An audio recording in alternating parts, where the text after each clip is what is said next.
Chapter 1098. Swoosh. It was another beautiful swing of the tail. Without any restraints, Bojio's racing skills were like those of an American blockbuster.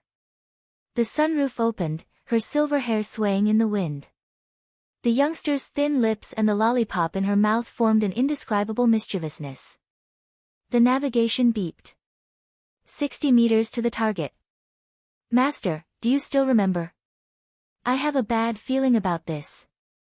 Oh, what exactly is this little vixen that you can't forget? It's affecting your judgment. As a car, you're too noisy. Bojio glanced at the back of the car, her gaze intense. Alright, I'll be quiet. But before that, I have to remind you that our tracks have been discovered. The navigation beeped again. It's tiring for a girl to chase after a guy. Bojio arched a brow. He found out so quickly. As expected, it wasn't easy to kidnap the Almighty. Chin Mo had indeed noticed something. If it wasn't for his mood. With his analytical ability, he would have discovered the car behind even faster. Chin Mo narrowed his eyes and suddenly slowed down the car, catching her off guard. The Lamborghini Bat had quick reflexes. It slowed down as well. The two eye-catching sports cars sped along the straight road as though they were competing. It was a beautiful sight. Bojio licked her lips and spat out the lollipop. It seems like I'm going to use my ultimate move. Master, before you use your ultimate move, you have to take a look at the police cars behind you. If the navigation system could display an expression, it would be a facepalm. There are already 3 of them. Bojio glanced up at the rearview mirror. Let them chase, the more the merrier. Hence. On the famous Fifth Avenue, besides the 2 sports cars, there was another row of police cars. This attracted everyone's attention. Analysis report, the car in front is slowing down, it seems like it's going to stop. The navigation beeped. Master, should we stop too? No, charge over. Bojio arched a brow. I have to find a chance to drug Brother Mo. He will be embarrassed if we drug him in front of so many people. The little bat.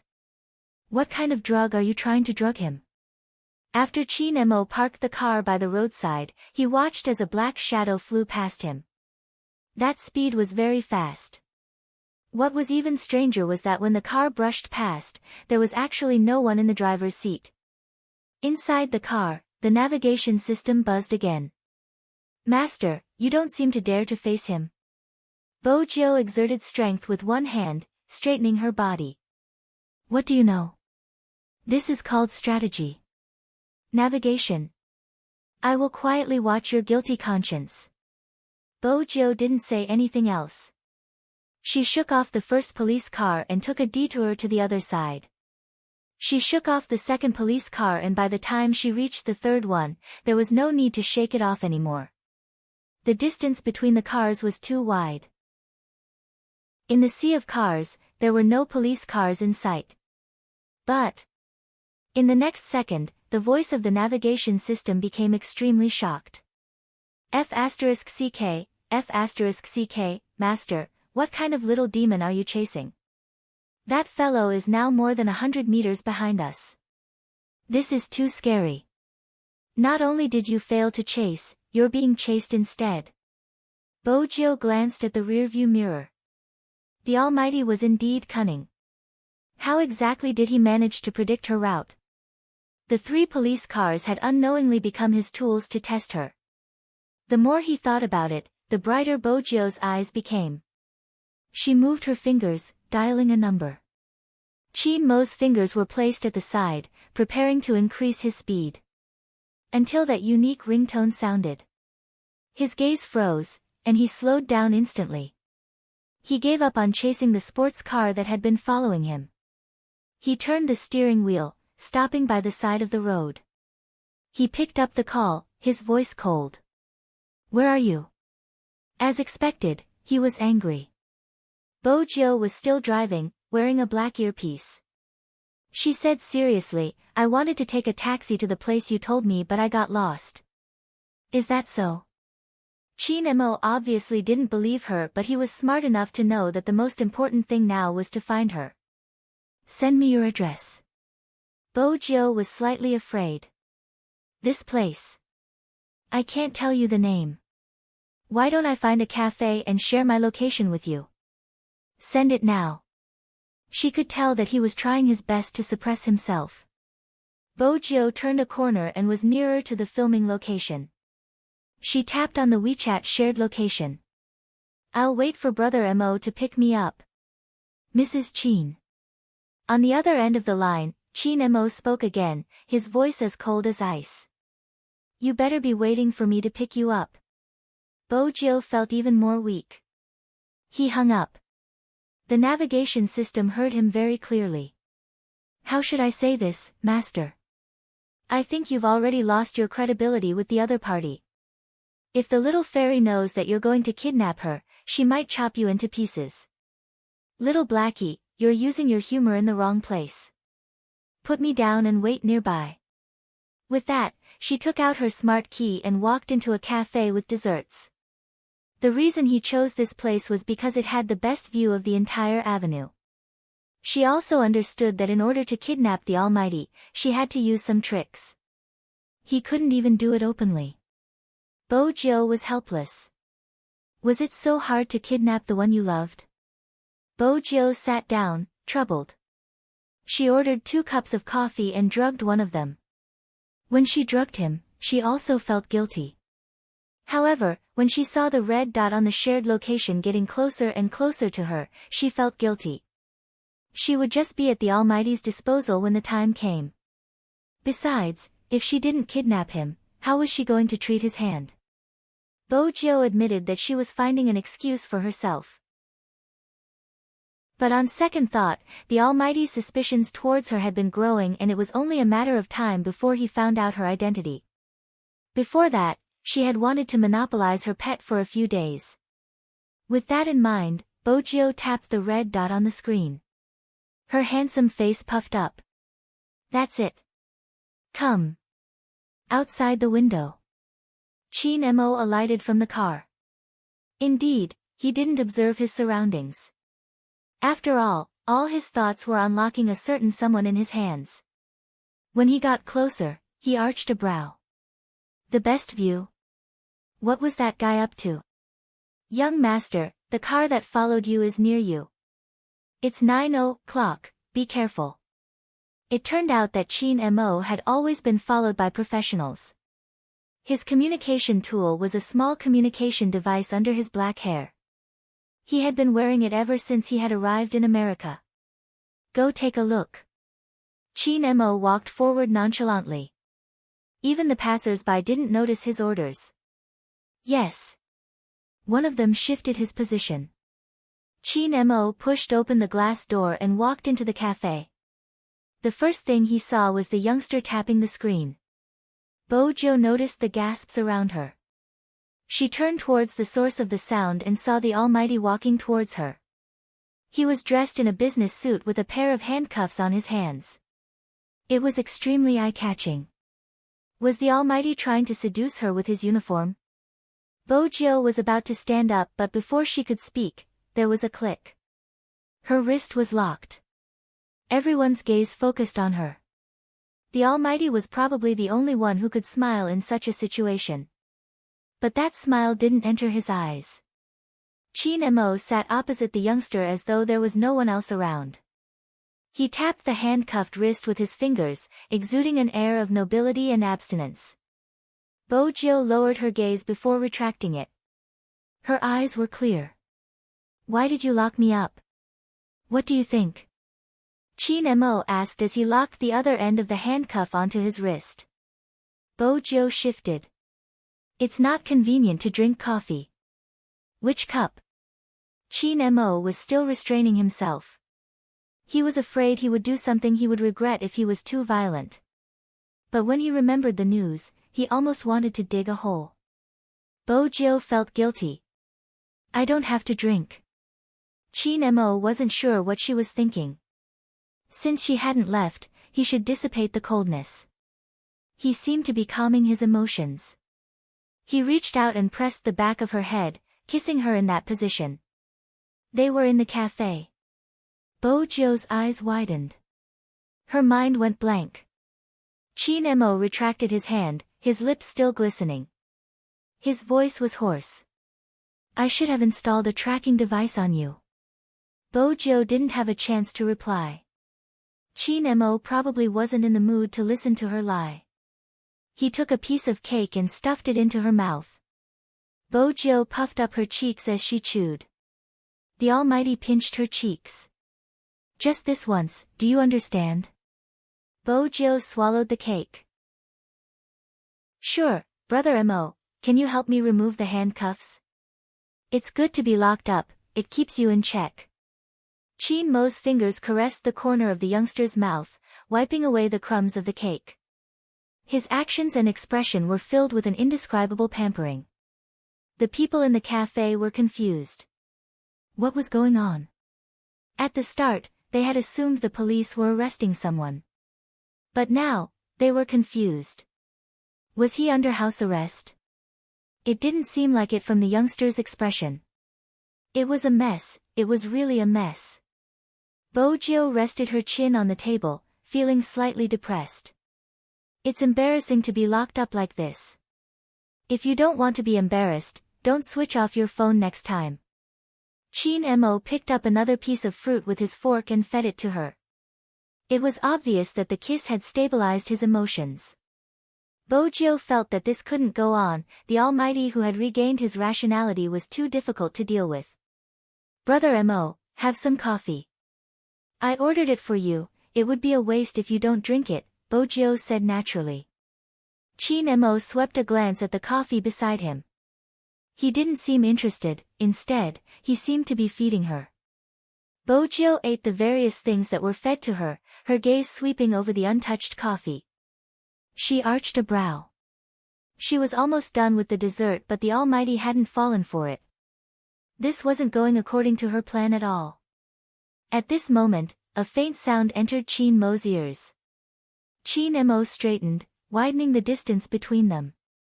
He tapped on his watch. Young master, I found the target, there isn't anyone on it. The car's engine isn't turned off but the door isn't open, it's a little strange. Just as he was speaking, the navigation system in the car moved. At this moment, little Blackie's mind was filled with thoughts. You foolish human, how dare you drive me without the password?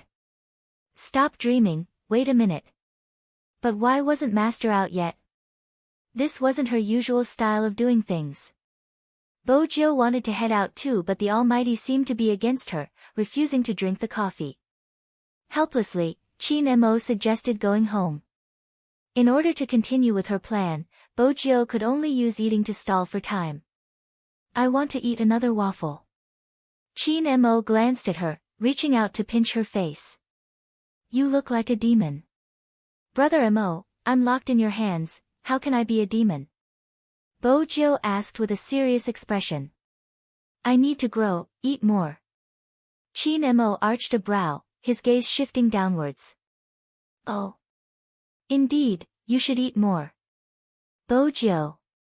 Almighty, what are you looking at? Chin Mo was relieved now that he had found her. Even though he wasn't sure what she wanted to do, he was happy to continue feeding her. Bojo watched as the 3 plates of waffles were placed in front of her, each plate ridiculously huge. She glanced up at the elegant face in front of her. The Almighty must have done it on purpose. Eat, you can ask for more after you finish. Once Chin Mo was nonchalant, there was a hint of blackness in his voice. Bojo thought to herself, in order to tie him up, it wasn't a big deal to eat. She had a huge appetite anyway. It's boring to eat alone, Bojo replied. She reached for the coffee cup beside Chin Mo's hand, bringing it to his lips without a second word. Chin Mo didn't reject her this time. In fact, he rarely rejected her even after knowing her identity. In his heart, she was still a sensitive child who hadn't gone through puberty. When Bojo saw Chin Mo's thin lips move slightly, she broke into a smile. Her smile was like the clear sunlight hitting the spring water. Chin Mo subconsciously took 2 more sips, and half of the coffee went down his throat. If she had to describe it, Bojio would definitely have a vile person shouting proudly.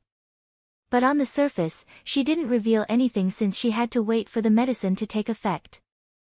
The effect of the medicine was really quick. Chin Mo quickly realized something was amiss. The shadow in front of him was swaying. He lifted his lids and glanced over at the youngster. Bojio felt uncomfortable under his gaze, her voice sounding sheepish. "I'm sorry, Brother Mo, I really want to tie you up." "Don't worry, there aren't any side effects." "Tie me up." Chin Mo shook his head again, his brows furrowed. Bojio felt that she had gone overboard. She leaned over and kissed him. "MMH, to tie you up. That's why I agreed to come to America to film. It's a little despicable, don't hate me." Chin Mo froze.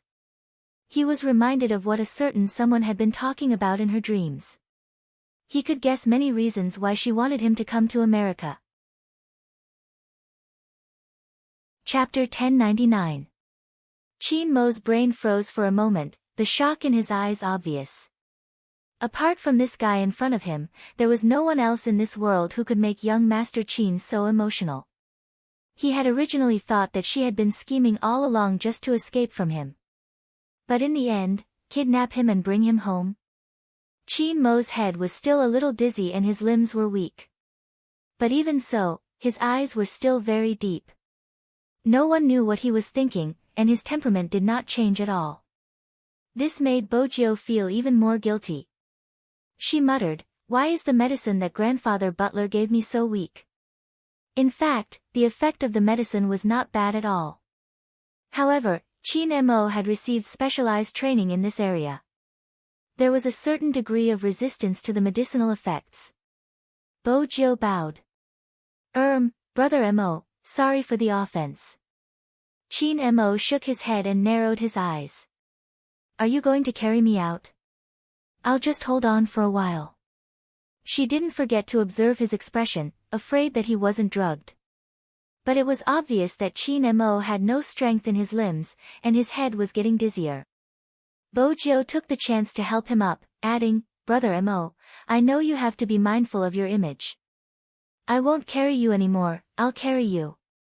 Chin Mo gritted his teeth. "If that's the case, I might as well carry him." The bystanders were all astonished at how a youth could have such great strength. Bojio was like a child who had received a treasure, kissing Chin Mo's face. The entire cafe was a little stunned. The man who came in handcuffs was taken away by the young man. This plot, the earphones hidden in Chin Mo's hair vibrated slightly. His voice was very soft. "Young master, what's wrong? Did something happen over there?" Chin Mo didn't answer. The people hiding in the dark glanced at each other and prepared to move. Young Master Jiu carried the young master out. Several people's gazes were focused on one point. What was going on? The young master didn't give any instructions. Did that mean that they didn't need to move? Just as they were guessing, Bojio didn't notice that she had touched the public button. "Brother Mo, I know you must be angry at me for kidnapping you. This is..." Young Master Joe's voice. Those people looked at each other again. This time, his eyes were clearly shaken. "Young Master Joe kidnapped young master. Even if you're angry, there's nothing you can do.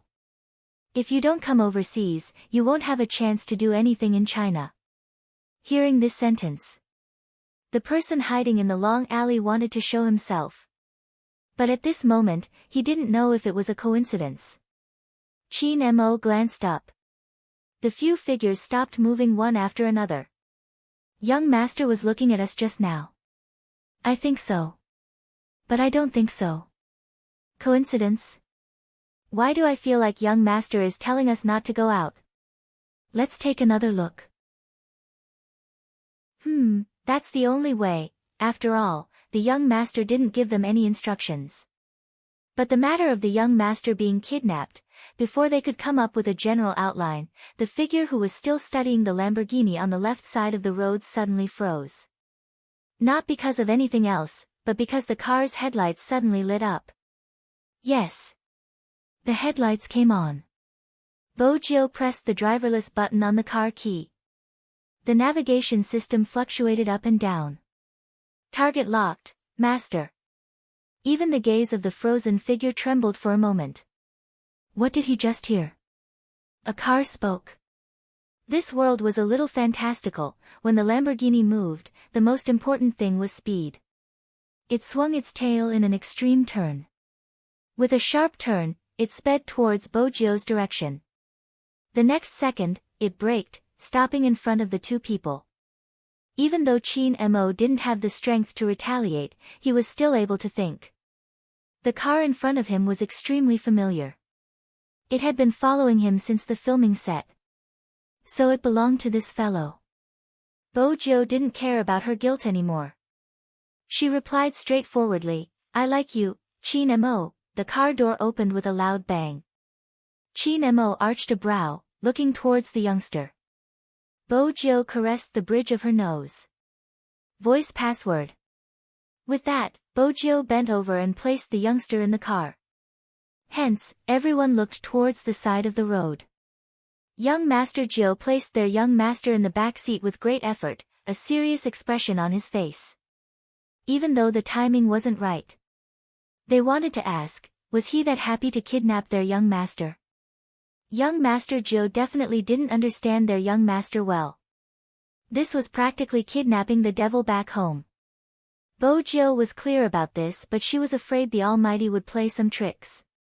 Hence, she took out the handcuffs Chin Mo had used just now and placed them on his wrists. Brother Mo, I'll unlock them for you when we reach home. Chin Mo didn't reply, but he frowned. Bojo knew that the Almighty wasn't willing to entertain her. In the end, Chin Mo asked, what did you use on me? To let you sleep, but Brother Mo, you're too dangerous, you're still awake. Bojo closed the car door and pulled open the driver's seat. The moment she held onto the steering wheel, she felt a little more at ease. However, there was a slight change in the navigation system. Master, there's someone tailing us. Bojo glanced at the rear mirror. She turned the steering wheel with her left hand and retreated swiftly. Then, she did a 180-degree turn on the spot, swaying the rear of the car.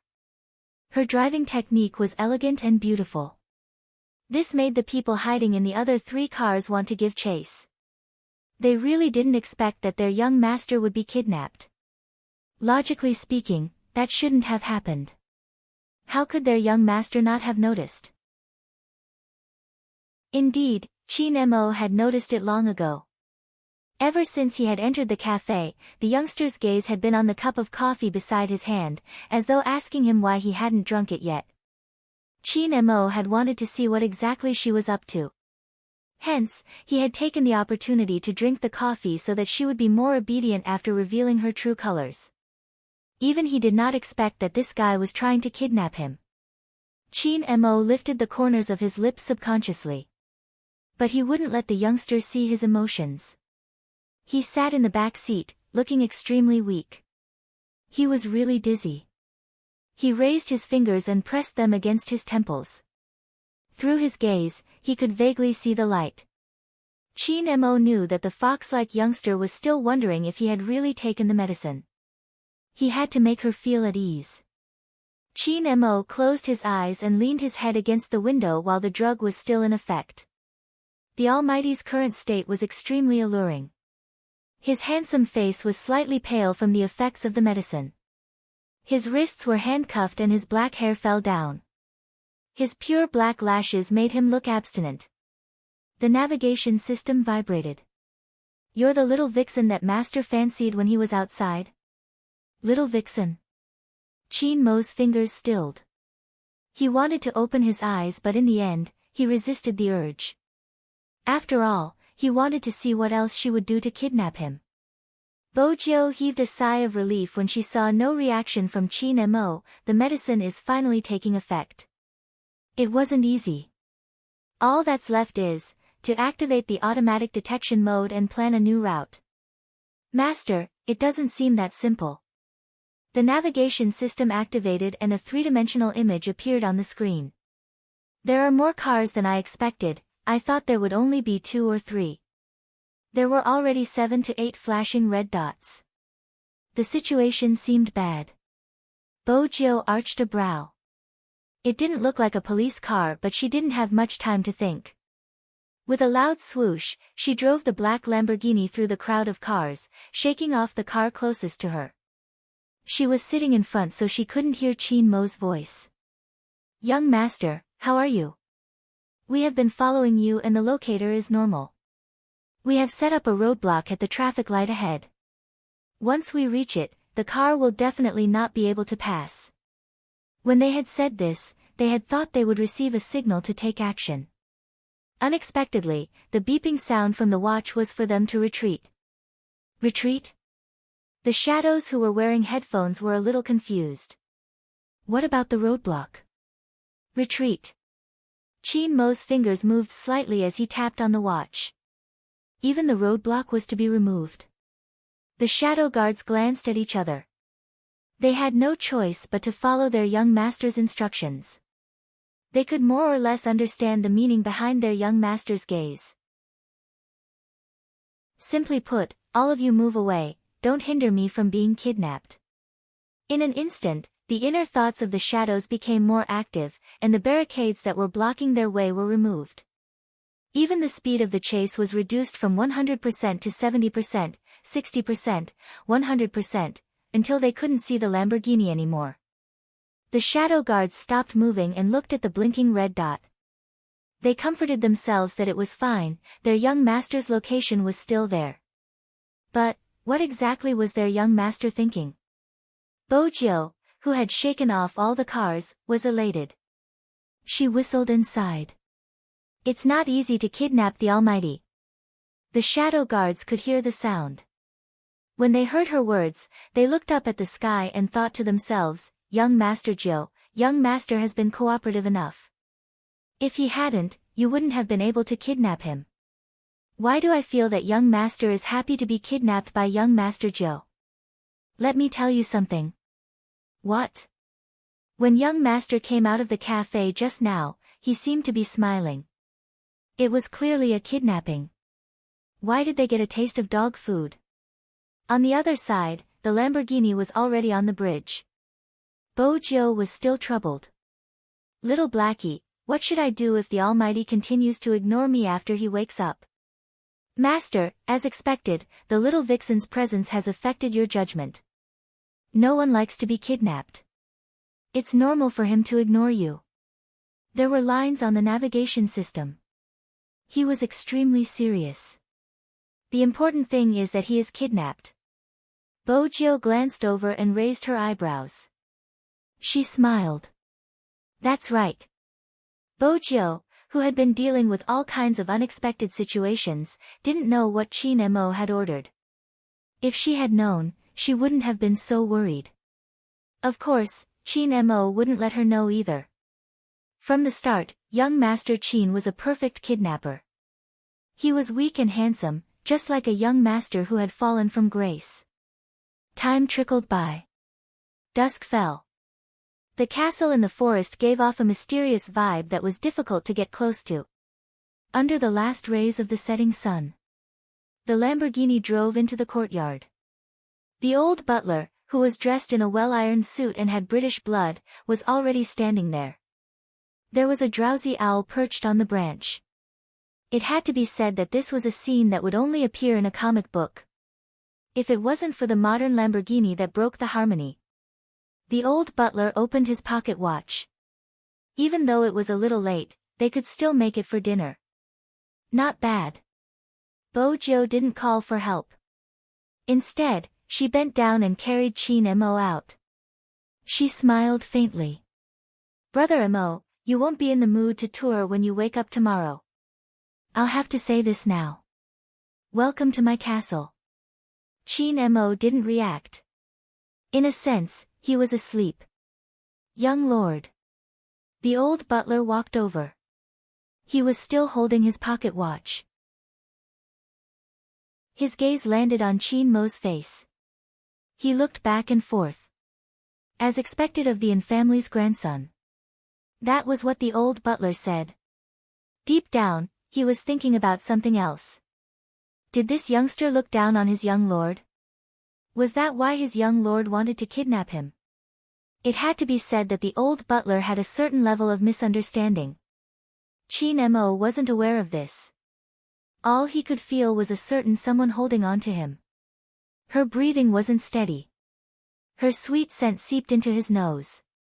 He could hear her saying, "This is my room. You'll definitely like it." The next moment, he was placed on the soft bed. His breathing didn't weaken. Instead, it became clearer. It was so clear that it made one's heart itch. Qin Mo didn't have any energy. When he heard that Bojiu wanted to leave, he tilted his body.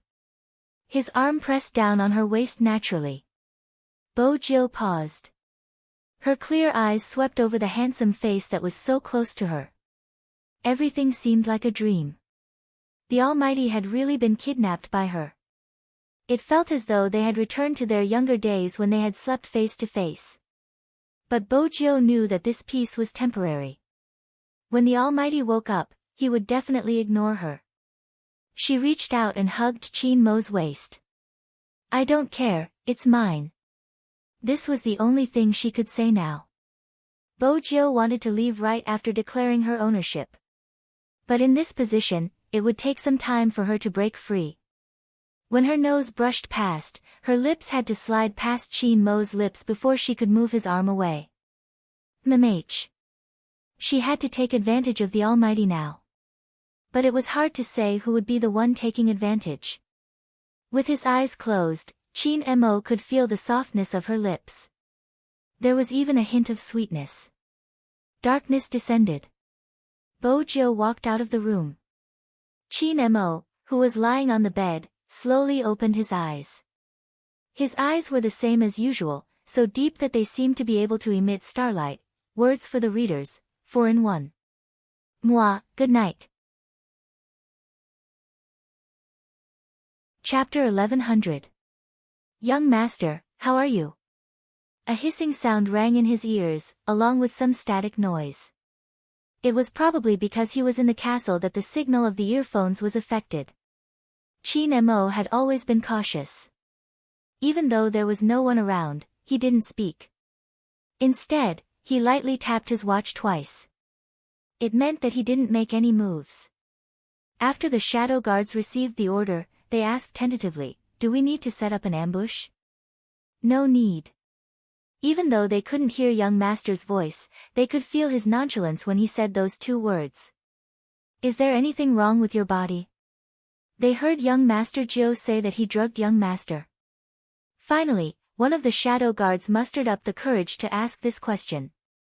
Qin Mo felt dizzy and didn't reply. The shadow guards didn't continue asking, mainly because Madame was also around. If Madame asked where young master went, how were they going to answer? Forget it, they would wait for Madame to ask this question and then consult young master. The sound from the earphones was gone. Qin Mo felt the softness of the bed and the sweetness of the candy around him. He raised his eyebrows. What kind of kidnapping was this? If he didn't do anything after kidnapping, what kind of kidnapping was this? With this thought, Qin Mo couldn't resist the sleepiness anymore. This time, he really closed his eyes. The next day, Qin Mo wasn't in a good mood. Since he was the one who kidnapped him and brought him home, shouldn't he be in front of him? After that guy left last night, it was already 10 o'clock now. He didn't even show his face. What was the meaning of this? Breakfast was delivered by the old butler with the dining cart. Even in front of Qin Mo, the old butler maintained his ancient elegance and politely treated his guests. He naturally ignored Qin Mo's handcuffed hands. "Sir, do you prefer Chinese food or Western food?" Qin Mo didn't answer this question. Instead, he said calmly, "It's not appropriate for the master to not show his face." Qin Mo's words made the old butler take another look at him. He raised his eyebrows in surprise. "Sir, you're right. But young master has other things to do. After he's done, He will come and see you. Chin Mo only said 2 words to this. The old butler put down the dishes. When he walked downstairs, he glanced at his pocket watch. Young master had already washed the car outside for more than 2 hours. If he continued to wash it, he would have to pay more for the water bill. Xiao He, the Lamborghini, also sensed its master's abnormality. Master, you've already cleaned my car mirror 10 times. If you continue, my beautiful skin will break. The curve on the navigation was very obvious. The internet says that it's not good for the car to keep washing it. Bojiu arched a brow and continued splashing water. I'm doing this because I love you. Think about it, you haven't bathed for half a year. In human terms, you have to peel off a layer of skin to be clean. Then when master is bathing me, can you please not step on me and stare at the window on the 2nd floor? This is an insult to my high intelligence. You must be thinking about that little vixen, the navigation system said angrily. Little Blackie, based on your observation of little vixen yesterday, do you think he will forgive me for kidnapping him? Bojiu didn't retort, instead, she sighed deeply, her slender body sprawled on the ground. He won't. The navigation system wavered. Master, are you crazy? Why would anyone forgive a kidnapper? As a qualified smart sports car, I helped master do some research. You should sleep as much as you want when dealing with a kidnapper. Bojiu thought about it. She felt guilty. If I sleep with him now, he will definitely stare at me. Sigh, why does the person I like have to be so rich? The almighty and unyielding, the almighty's dungeon was too difficult. The old butler stood at the door, taking in everything. He was even more certain that the grandson of the An family didn't fancy his young lord. He really had no taste. The old butler frowned in disapproval. Bojiu smiled when she saw him, her eyes brightening. How is it? Grandfather butler, has the almighty had breakfast? My cooking probably isn't to his liking. The old butler changed his words. Bojiu was smart enough to realize that he was comforting her. Her gaze dimmed. The old butler had never seen such a young lord before. He had to find a time to ask that man what he liked. What was wrong with his young lord? Even though she felt guilty, she didn't want the almighty to starve. She took the tray and prepared to head upstairs. At this moment, Bojiu was exceptionally polite as she knocked on the door. Chin Mo lay on the bed, his expression indifferent. Since when did kidnappers become so polite? Bojiu's fingers paused. She pushed the door open, her eyes smiling. Brother Mo, change your mood and treat me as a guest. That way, you won't be so angry. Guest? Chin Mo tugged on the metal chain, his attitude cold. Using this method? Bojiu sat down, her lids lowered. I don't want to either, Brother Mo is too formidable. What if he escapes? I've tried this chain before, it doesn't hurt. Should I give you a good review? Bojiu could hear the mockery in his tone. Brother Mo, I know you're angry but you have to eat. Don't skip your meal, your stomach will hurt. How am I supposed to eat when you're tying me up? Chin Mo replied calmly. Bojiu's brain short-circuited. She replied instinctively, that's easy, sugar daddy will feed you. She originally thought that the almighty would glare at her until she turned into a black man. Unexpectedly, the almighty merely scanned her from head to toe, remaining silent. Bojiu grew bolder. It hadn't been easy to get her hands on him. She wanted to make use of the time to do everything she wanted. She held the bowl of pork and century egg congee in her left hand and the spoon in her right. She touched the glossy lips with it. Chin Mo didn't open his mouth at first. Bojiu watched him. He wasn't even willing to eat the food she fed him. Since you're the one who tied me up, you have to watch over me, Chin Mo said slowly. Don't tease me just now. Bojiu found a good excuse.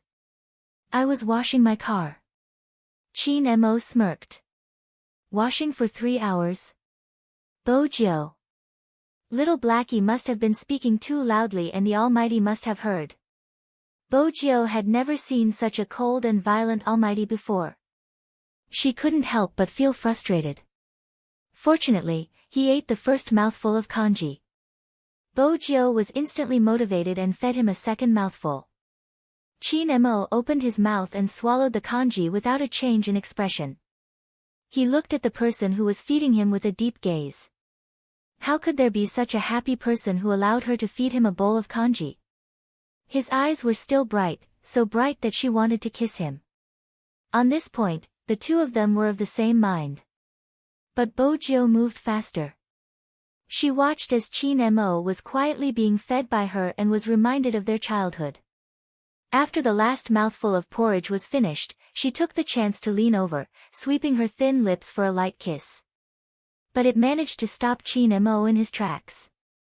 Bojo knew the principle of escaping after a kiss. Otherwise, the Almighty might resist. She was already unhappy.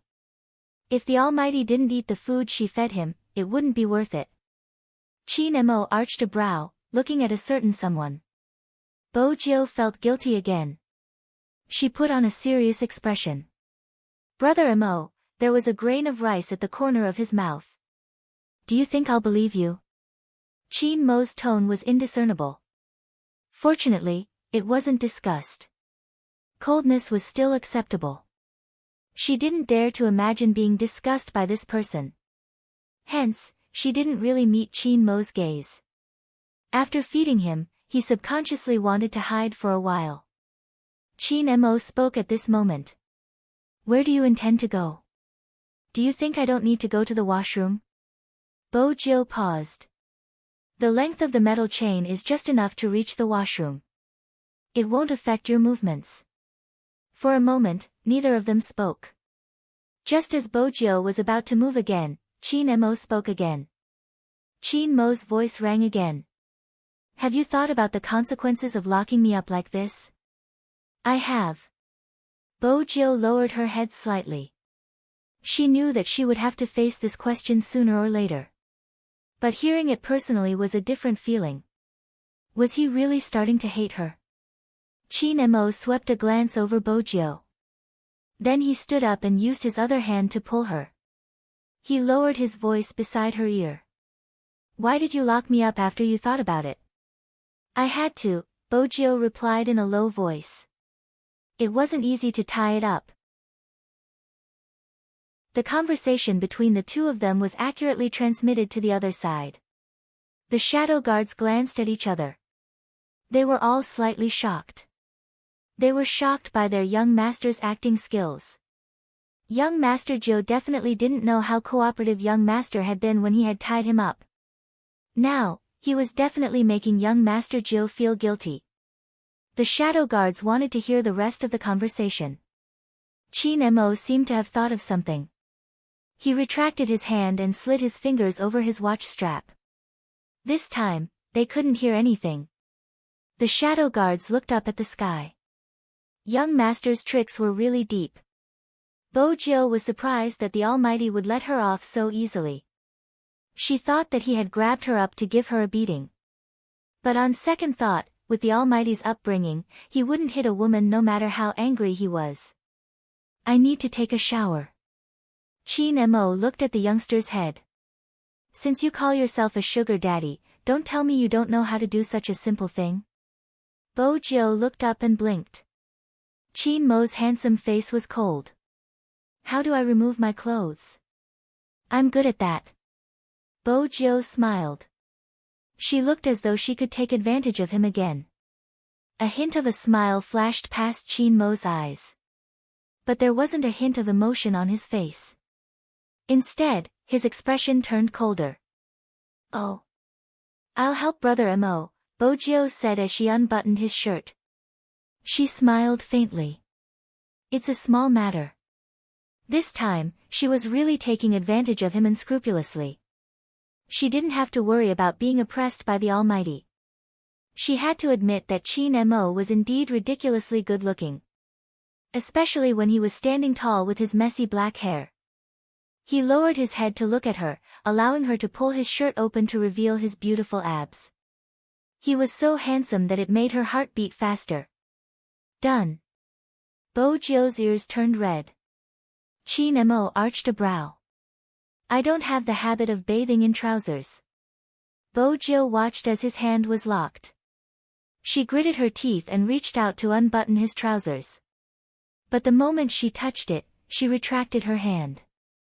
It was scalded. Bojio glanced up instinctively. Chin Mo's expression was indifferent. If you can't do it, undo the chains and let me do it myself. Brother Mo, there's no use trying to provoke me. Bojio smiled, looking slightly devilish. I'll continue. Chin Mo watched as she lowered her head. Who said that provocation didn't work? His motive wasn't to get her to undo the chains. His gaze dimmed as he waited for the youngster to continue. Bojio reached her hand over. She thought for a moment and decided to negotiate. Brother Mo, can you make it less hot? I'm a normal man.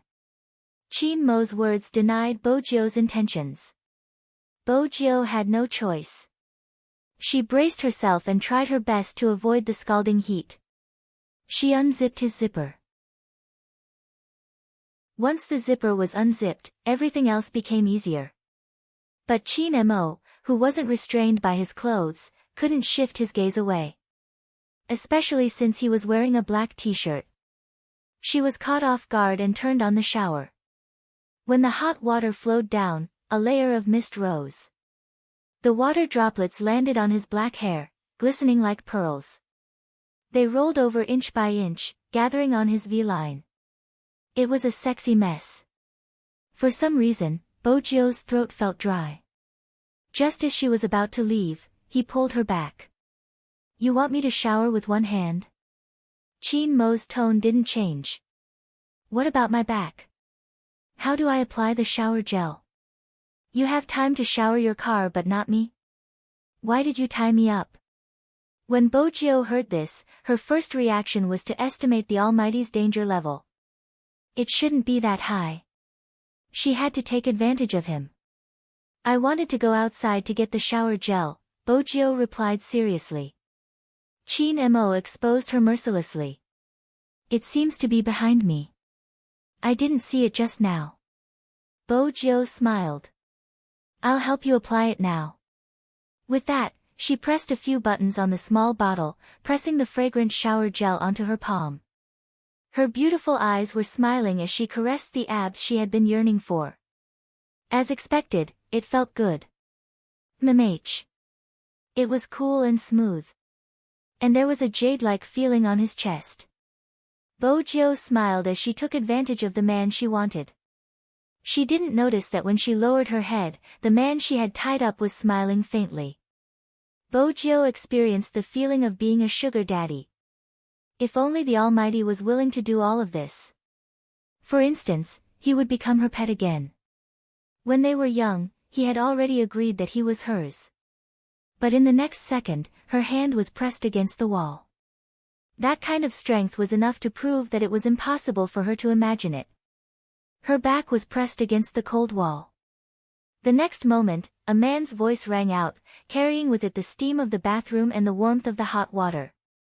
The slightly cold breath hit the back of her ears, making her heart tremble. Who exactly are you? The question finally came. Chapter 1101. When she had decided to kidnap the Almighty, Bojio had predicted that once she made a move, the details would be exposed. The Almighty would definitely suspect her identity. No, that wasn't right. The Almighty would definitely suspect her identity. Because before this, the Almighty had investigated her many times. The men he had specially sent to follow her and the countless tests all proved that the Almighty had suspected that she was Z. But in China, she had taken advantage of her rebirth. But now, how was she going to explain her familiarity with the streets of New York? Xiaohei, the smart Lamborghini, and the castle were parked downstairs. The Almighty would never believe that the Fu family was that rich. In reality, she couldn't come up with anything. Anyway, she was already kidnapped. What was there to be afraid of? Bojo was decisive. Even though she was pressed against the wall, she didn't seem to have any intention of retreating. Instead, she lifted the corners of her lips, her voice seductive. Brother Mo, have you already guessed my identity? I'll let you say it yourself. Chin Mo's thin lips were very close to her ears. He was so close that if Bojo tilted her head, she would be kissed. She had no choice but to maintain her position. She glanced up, her lashes damp. I'm Z. I'm the Z that you've been chasing. Chin Mo's fingers paused, as though they had stopped. Bojo admired the Almighty's rare pause. She reached out and hugged his neck. Brother Mo, don't even think about escaping. I know how to imprison people. Chin Mo looked down at the sparkling mole. The back of his hand stiffened. He pushed her away and closed the bathroom door. Bojo almost fell when Chin Mo pushed her. She stood outside the door, watching the closed wooden door. When she lowered her head, she felt a tinge of loneliness. Why was there such a huge reaction? She hated him. Bojo looked down at her hand. That was true. Who would like a kidnapper? Besides being a kidnapper, they had been enemies. Bojo had thought about his reaction when her identity was exposed. She could guess. She lifted her eyes and glanced at the door that had been pulled up. She listened to the rustling sounds inside. She paused for a moment before taking heavy steps out of the room. In the bathroom.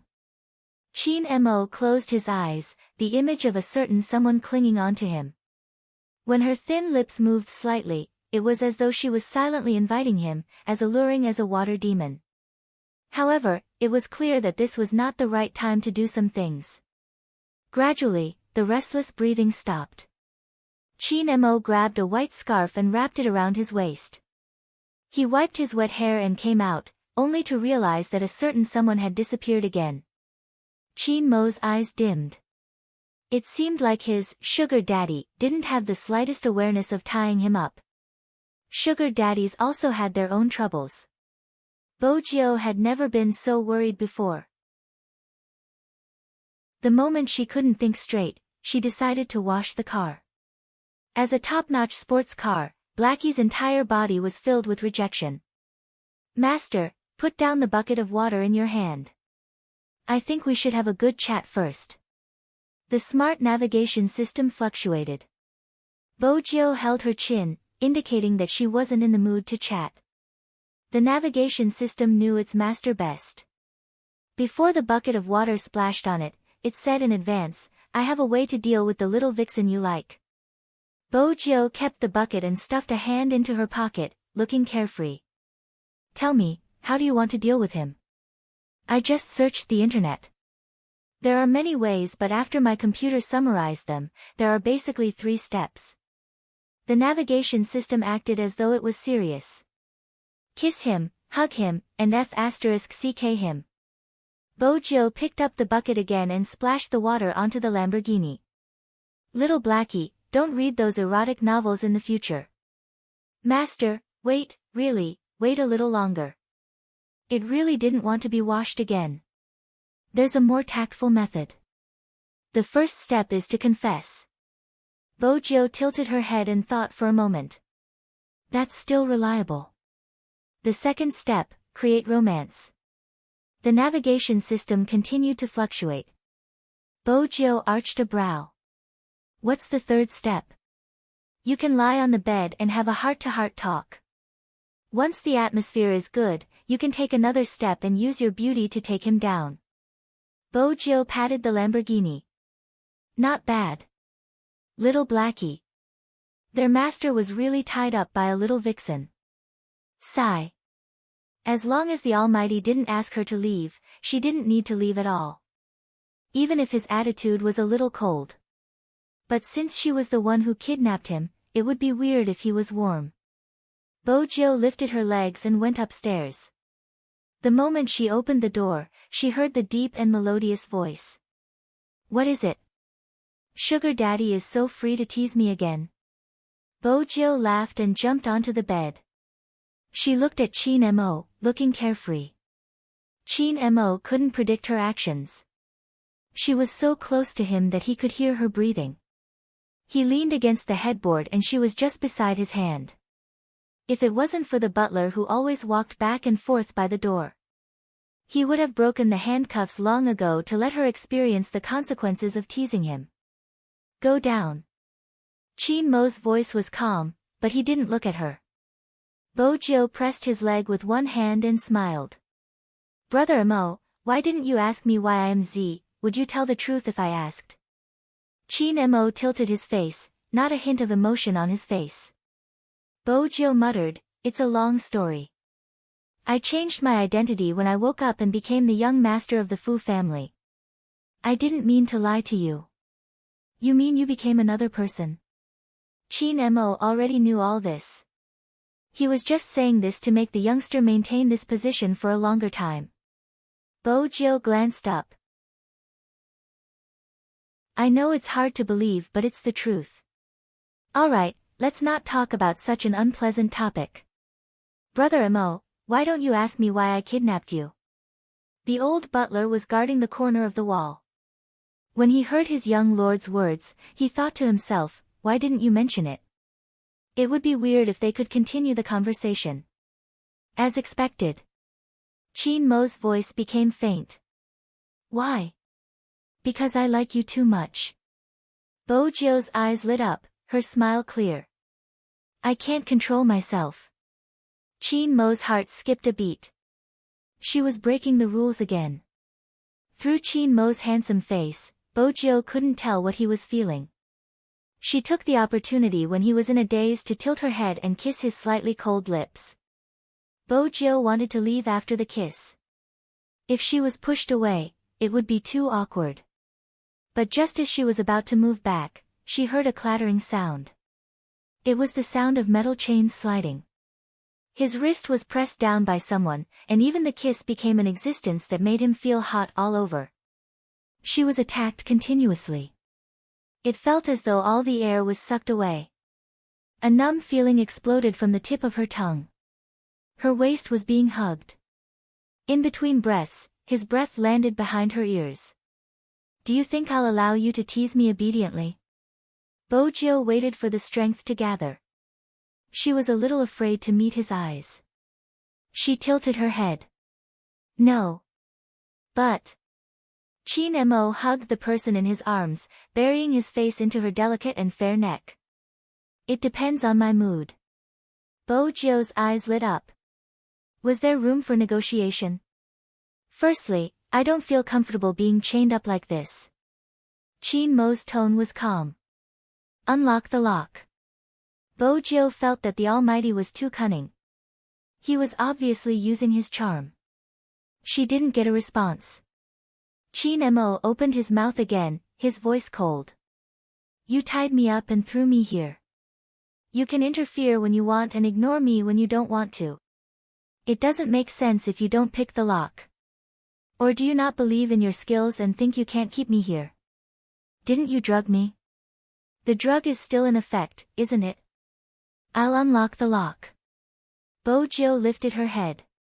But Brother Mo, after I unlock the lock, don't leave. Grandfather Butler can treat your hand. If you really want to leave, I'll let you go after he's treated.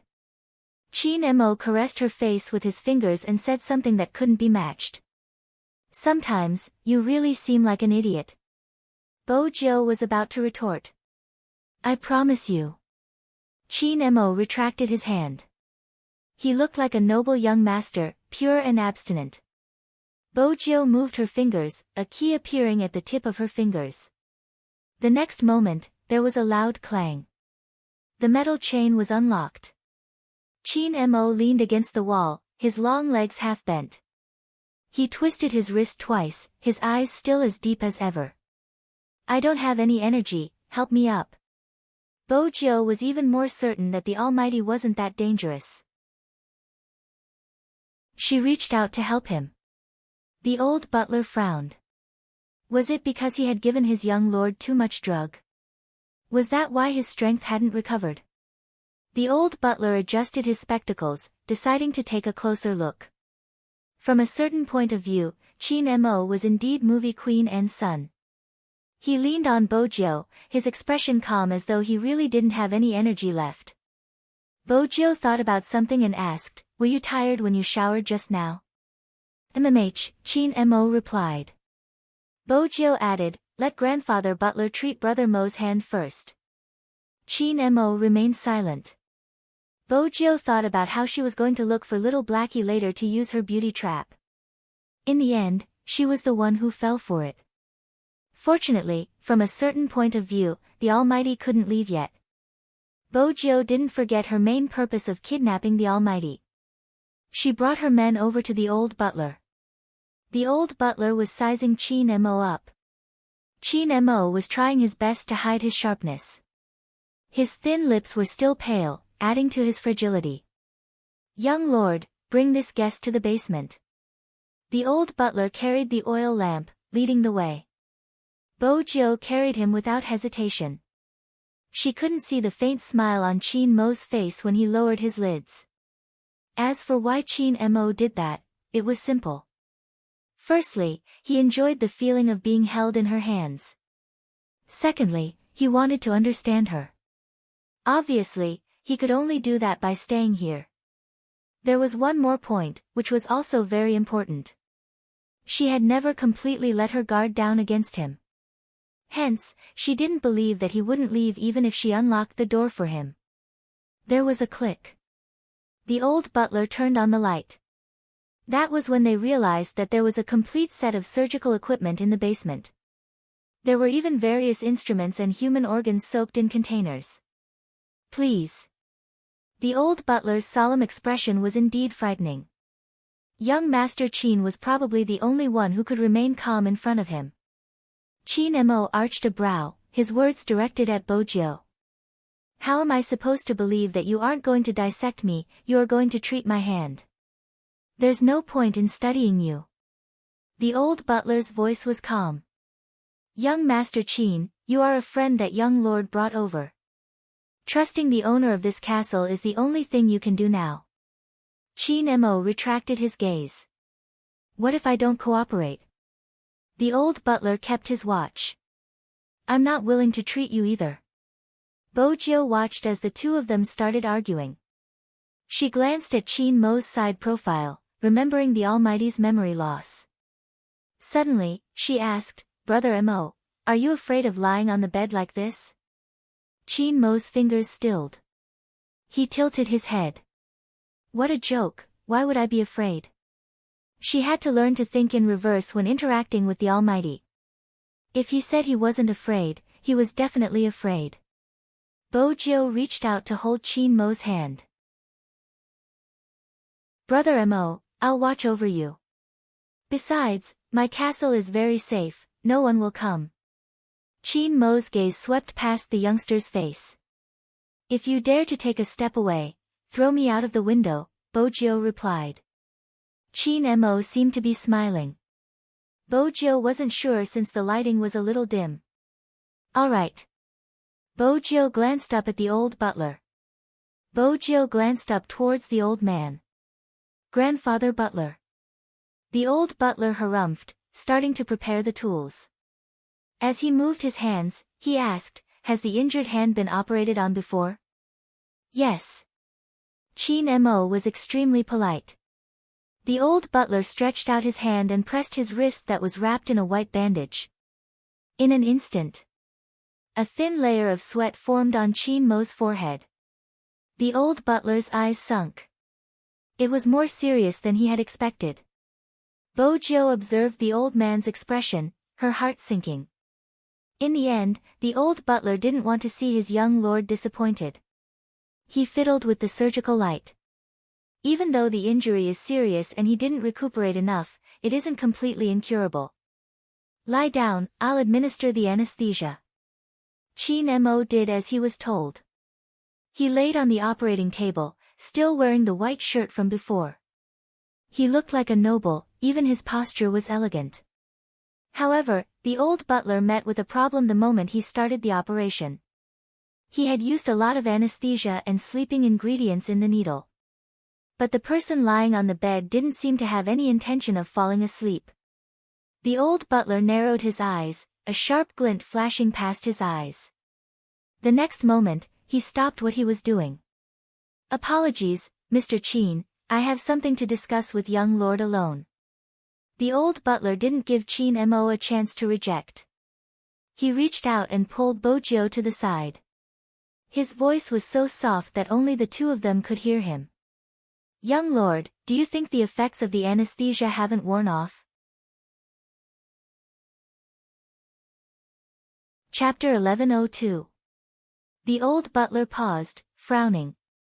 "Then, young lord." He unlocked him. The old butler didn't finish his sentence.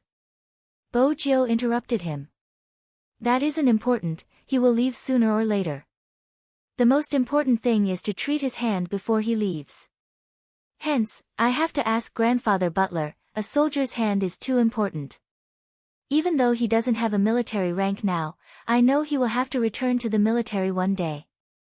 As for why I unlocked him, I feel that someone as handsome as him shouldn't be chained to the bed. He has such a limited range of movement. In China, he had many chances to chain me, but he only threatened me verbally and never resorted to such methods. Now that he's in my territory, I won't break his wings even though I want to keep him. Grandfather Butler, please don't be prejudiced against him, he's actually..." Bojo scratched the back of her head as though she was trying to find the right words to describe him. Then she smiled. "He's really good." The old butler retracted his gaze, not saying anything else. Basically, he couldn't say anything to his young lord's request. But when he saw how much his young lord liked someone, he couldn't help but worry. He was really worried that his young lord would get hurt.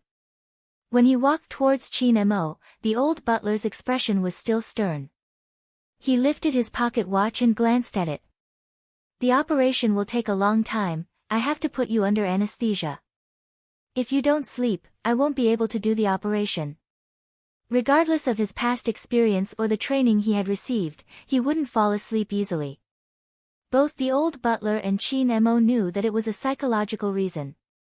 Chin Mo wouldn't let his guard down so easily unless he was seriously injured. Although this sounded a little strange, the problem they faced now was that they had to sleep before the surgery. The old butler assumed that Chin Mo would reject the operation.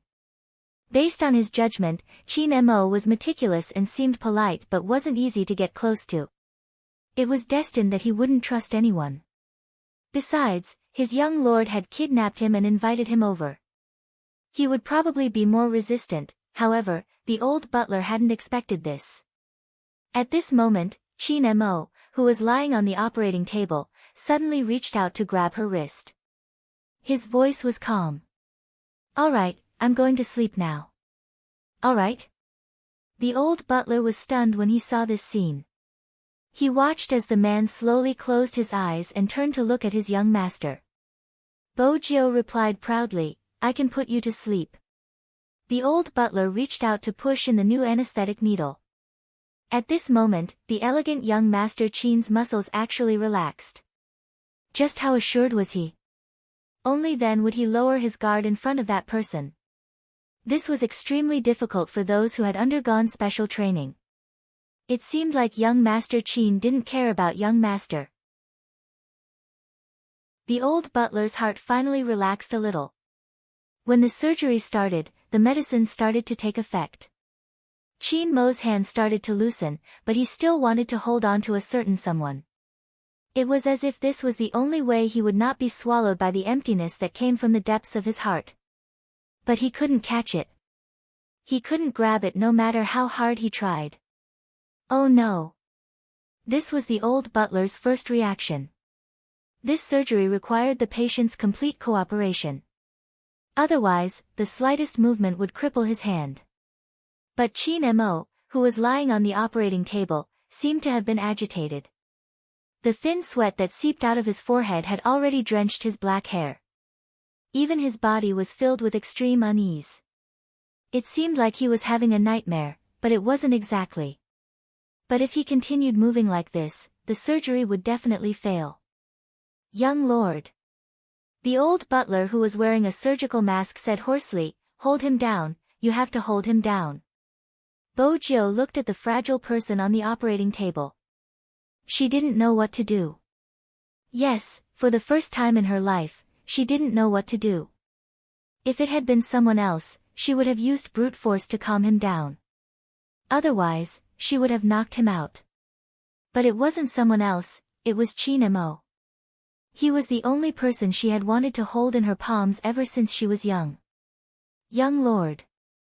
The old butler pressed down on Chin Mo's shoulders. From his expression, it was obvious that he was trying his best to suppress the other party.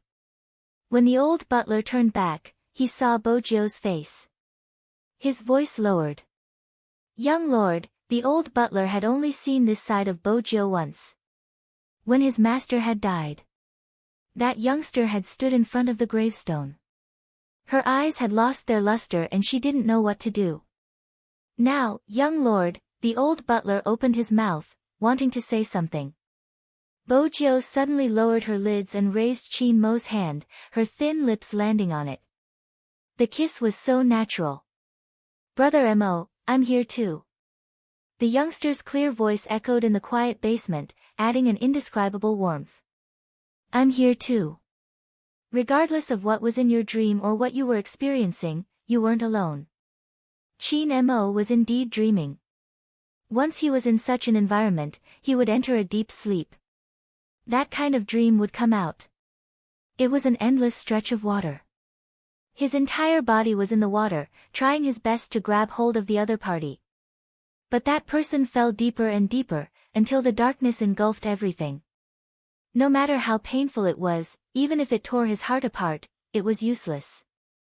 Because he couldn't save her anymore. Until he felt a warmth on his palm. Only then did Chin Mo stop moving. He opened his hand and finally grasped something. It wasn't cold water anymore. It was a person's body temperature. That kind of body temperature always made him feel comfortable. It was so comfortable that for a period of time, when he woke up, he felt as though he was hugging a little son. Suddenly, the dream changed. Chin Mo frowned. Chin Mo frowned because he had never dreamed of such a dream before. A little girl with soft black hair was hugging him. She was wearing tiger pajamas and had a pair of furry ears. He couldn't see her face clearly, but he could vaguely feel that she was cute. Her face was rubbing against his shoulder as though she hadn't woken up. Her voice was warm, like a little kitten, with a nice milky scent on her body. Her entire body was soft and her words were like a fox's. I'll sleep a little more, just a little more. Since I've hugged you to sleep so many times, it doesn't matter if I do it once more. At most, I'll let you hug me to sleep. Chin Mo's deep eyes weren't completely focused on the little girl. He could clearly feel that in this dream, his hands and body had become smaller. It was as though he had returned to when he was 4 or 5 years old. Chapter 1103. Why was this happening? In the dream, Chin Mo paused. He retracted his gaze and looked at the furry head in his arms. What was even stranger was that he was talking in his dream. If you don't wake up, there won't be any milk to drink. You won't be able to grow taller. The tiger-like girl in his arms leaned against his neck. Her voice was clearer. How should I say this, Momo? I'm taller than you, you don't have to worry about this. He seemed to have clenched his fist. His chest was filled with anger. He reached out to pull her away. Boys grow slower than girls. Don't you know this common sense? The little tiger shook her head. No, I'm young. I don't know anything. Whenever she faced a problem, she would say that she was young. In the dream, he was obviously too young and didn't have much patience. He gritted his teeth in anger. Are you forcing me to throw you out of the window? Momo, how many times have I told you? Life is beautiful but you're too hot-tempered. Don't be like this. You're getting old. When the little tiger said this, she was as serious as she could be. She was so serious that Chin Mo wanted to see who exactly she was. But the dream was slipping away. Every part of it was a mess. It wasn't connected at all. When he wanted to know something, the light turned bright. The light suddenly became bright, and when it hit the eyes, it was a vast expanse of white thorns. Chin Mo wanted to raise his hand to block the light, but his wrist was pressed down. The next moment, a clear and familiar voice could be heard. "Brother Mo, hold on for a while." "Hold on." Chin Mo tried to open his eyes. He glanced sideways at the person beside him. She was holding on to his wrist. Her body temperature was just right. When he saw that face, Chin Mo remembered that he was still on the operating table. Done. The old butler heaved a sigh of relief. The surgery seemed simple since it wasn't a brain surgery. However, there were meridians on the wrist. The details had to be controlled very strictly. If one wasn't a top-notch doctor, they wouldn't be able to perform this surgery. This was related to experience and skills. But even so, the old butler still lifted his hand to wipe the sweat off his forehead. This was enough to prove that this surgery wasn't easy. Everything returned to normal. Chin Mo fell into a light sleep. Bo Jiao stood there, watching the sleeping almighty. She placed one hand on the operating table and tilted her handsome face. She bent down and kissed his face. Such a scene. After the operation was over, there was an indescribable sense of warmth. When the old butler took off the white medical gloves, his movements paused for a moment. It was probably because he knew that with young master's status, it was impossible for him to have good feng shui with young master Qin. The reason why the two of them were here, including the young master's method of tying someone up, even if it was just for a few days, was probably because she was Chin Mo wouldn't wake up anytime soon. Bo Jiao took the opportunity to talk to little Blackie. After the Lamborghini was opened, the navigation system continued with the previous procedure. The first thing it asked was the result. "Master, how is it? Have you already taken him down? A honey trap is not a good idea." Bo Jiao turned the steering wheel. "Brother Mo doesn't have much time here, we have to do something romantic." Romantic? Was pouncing on the other party not romantic enough? The navigation system felt that it couldn't understand human thought. But this didn't affect how cool it was. "Master, I just want to summarize, 90% of the netizens think that drugging is the fastest." Bo Jiao arched a brow. "Shallow, I don't just want to sleep with the Almighty." The navigation system vibrated. "Master, forgive me for being direct, but when I mentioned drugging, the seat detected that your heart was beating twice as fast as before, which means that you are tempted by my suggestion." Little Blackie. Bo Jiao moved her fingers and was about to turn off the navigation system. The navigation system shouted, "Master, there was an error in my procedure just now, I suspect that someone planted a virus in my body." "If not, why would I say such an error?" "Good." Bo Jiao held onto the steering wheel and made a turn, heading towards the long bridge. This was the direction towards Fifth Avenue. A few black men who were scribbling on a certain street kept their things when they saw the car. They were on high alert as though they were guarding against thieves. Bo Jiao intentionally lowered the car window to greet them. It was obvious that the black men didn't appreciate this. They didn't dare to leave even if they wanted to. F***ck. Come, I have a cigarette." Bo Jiao opened the car door and walked out, placing her arm lazily on one of the black men's shoulders. "Are we brothers?" The black man. "Who's your brother?"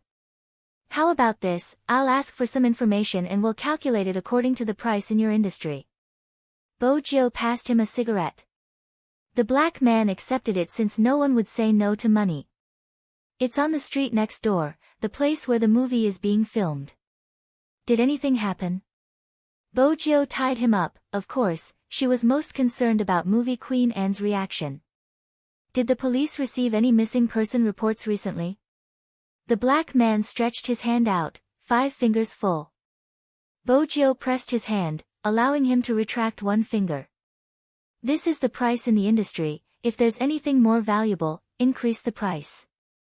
Didn't you just say that we are brothers? The black man couldn't help but retaliate. Bojiu looked at him and smiled. There's a saying in China, even blood brothers should settle their debts clearly. With that, she took out a few foreign currency notes and stuffed them into the black man's shirt pocket.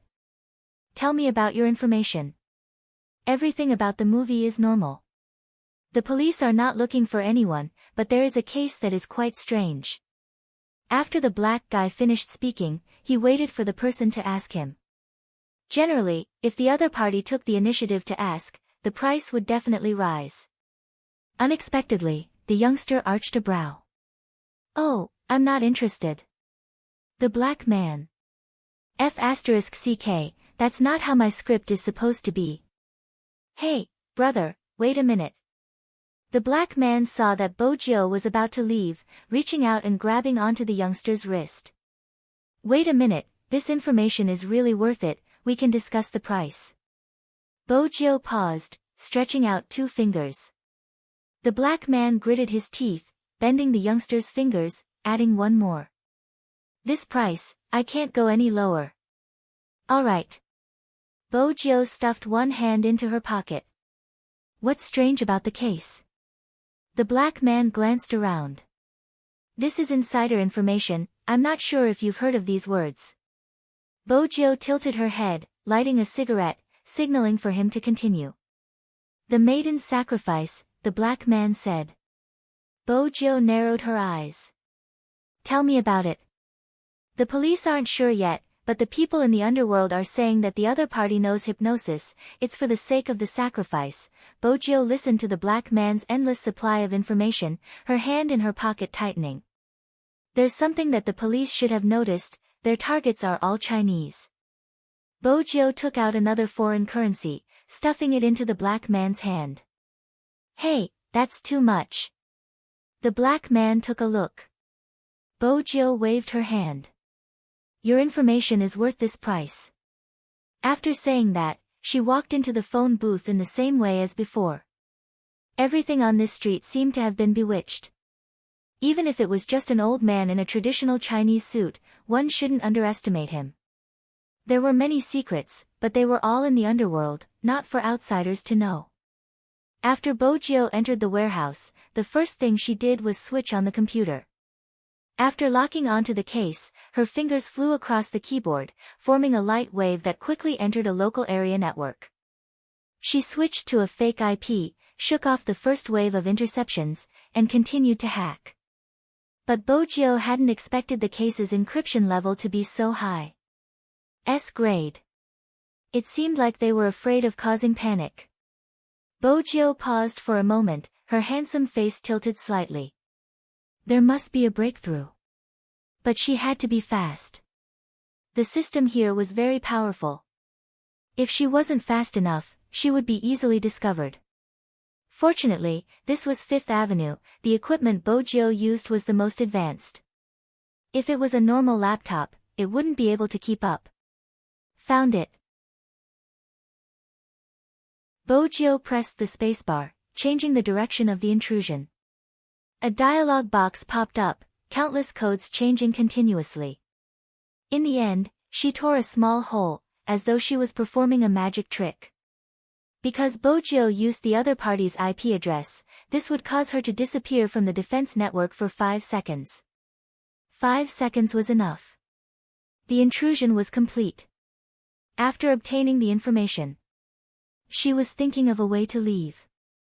A skilled hacker didn't simply hack. Instead, after the intrusion, he would wipe away all traces of the intrusion, not causing any damage. Bojiu tilted her head, watching the completion of the program. In an instant, she unplugged the USB. She looked at the information on another computer. Every picture showed that this wasn't a simple suicide. Especially one of them, there was a smile on his face, as though he wasn't in any pain. Bojiu narrowed her eyes. Then she seemed to have discovered something, enlarging the picture and locking onto the girl's arm. Needle mark? It seemed like the person wasn't content after escaping. Bojo kept the USB, glancing at the time. The information had to wait until she returned. It wasn't a suitable time to sneak into the police station. Besides, she should show these things to the Almighty, she should be able to get more clues. Bojo was clear that even if she had kidnapped him, the Almighty wouldn't reject anything related to his safety. She could make the way she received the information more romantic. Bojo glanced up, her gaze landing on the row of drones on the second floor. Dusk started to fall. Dusk in the suburbs was always exceptionally beautiful. The European-style castle was surrounded by roses, blooming with an enchanting fragrance. When Chin Mo opened his eyes, the first thing he smelled was the fragrance of black tea. His entire arm was secured by bandages, there wasn't a single gap. Other than that, there shouldn't be anything else inside. Chin Mo felt a slight numbness in his fingers, everything else was normal. But was it a habit for a certain someone to leave him alone on the bed? Chin Mo sat up, not seeing the metal chains. His gaze deepened, his fingers caressing the blinking dots on his watch. A voice came from the earpiece. "Young master, you finally turned on the receiver, thank God." Chin Mo stood up, facing the excitement on the other side, choosing a white shirt prepared for him. His voice was calm. "What's the matter?" "Madam asked us where you and young Master Jill went." The shadow guards didn't know how to answer this question. Chin Mo stood tall, buttoning the buttons on his wrist, his voice extremely natural. "Tell madam that someone brought me to meet her parents, we can only go back in a few days." The shadow guards. Meet her parents? Only their young master could describe a kidnapping in such a fresh and refined way. They face-palmed. Chin Mo looked up at the mirror and adjusted his collar. "Also, don't disturb me." The shadow guards. "Young master, you really aren't like how you were when you were in front of young Master Jill, it's too obvious that you are a hypocrite." Then, Chin Mo didn't speak. Because he was thinking about something, about the dream he had during the operation. A dream was a reflection of a person's psychology, or the remnants of memory and foresight.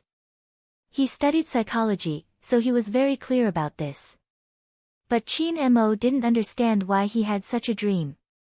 Because when he was young, he didn't know anyone, let alone hugging a little girl to sleep. If it was someone else, they would definitely think that it was a dream. But Chin Mo was different. In the dream, he didn't see the little girl's face. This became an unsolvable mystery. Who exactly was she? Maybe he should find time to investigate himself.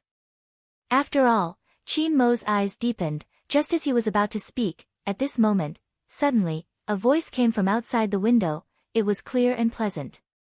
Brother Mo, Brother Mo. It was that fellow. Chin Mo raised a brow. Bojo stood outside, her hands pressing on something, her voice unusually loud. Brother Mo, walk to the window, I'll show you something fun. That voice was indeed louder. Moreover, Chin Mo's receiver wasn't switched off. Even the shadow guards heard this sentence. They looked at each other curiously. What did young Master Jill want to show young master? Chin Mo wanted to know too. He walked to the window. The moment he opened the curtains, he saw a white heart-shaped pattern on the blue sky that was washed by the sunlight. Two small drones created this pattern, they used the white fog that was released by dry ice to form a heart. The person operating the drone was standing under the sunset. She had a slender figure, and there was a smile on her face. Her mole shone, and her silver hair fluttered in the wind. Her face was so beautiful that people couldn't take their eyes off her. At this moment, she raised her head, her black eyes beautiful, she asked him like a child, Brother Mo, do you like my present? Chapter 1104. The white gas formed a heart in the air, looking like a marshmallow. The lingering scent of dusk and the white clouds in the blue sky. Everything was different because of someone's existence. At that moment, even the air was filled with a slight sweetness. Chin Mo could feel his heartbeat. If it wasn't for the restricted conditions, he would probably have hugged the only person who could disturb him. That was the only way to calm the restlessness in his blood. Fortunately, one of them was upstairs while the other was downstairs, so he hadn't lost his mind. Just looking at that face, his gaze couldn't help turning gentle. Chin Mo didn't even notice this. On the other hand, the shadows who had heard the commotion asked, "Young master, what happened?"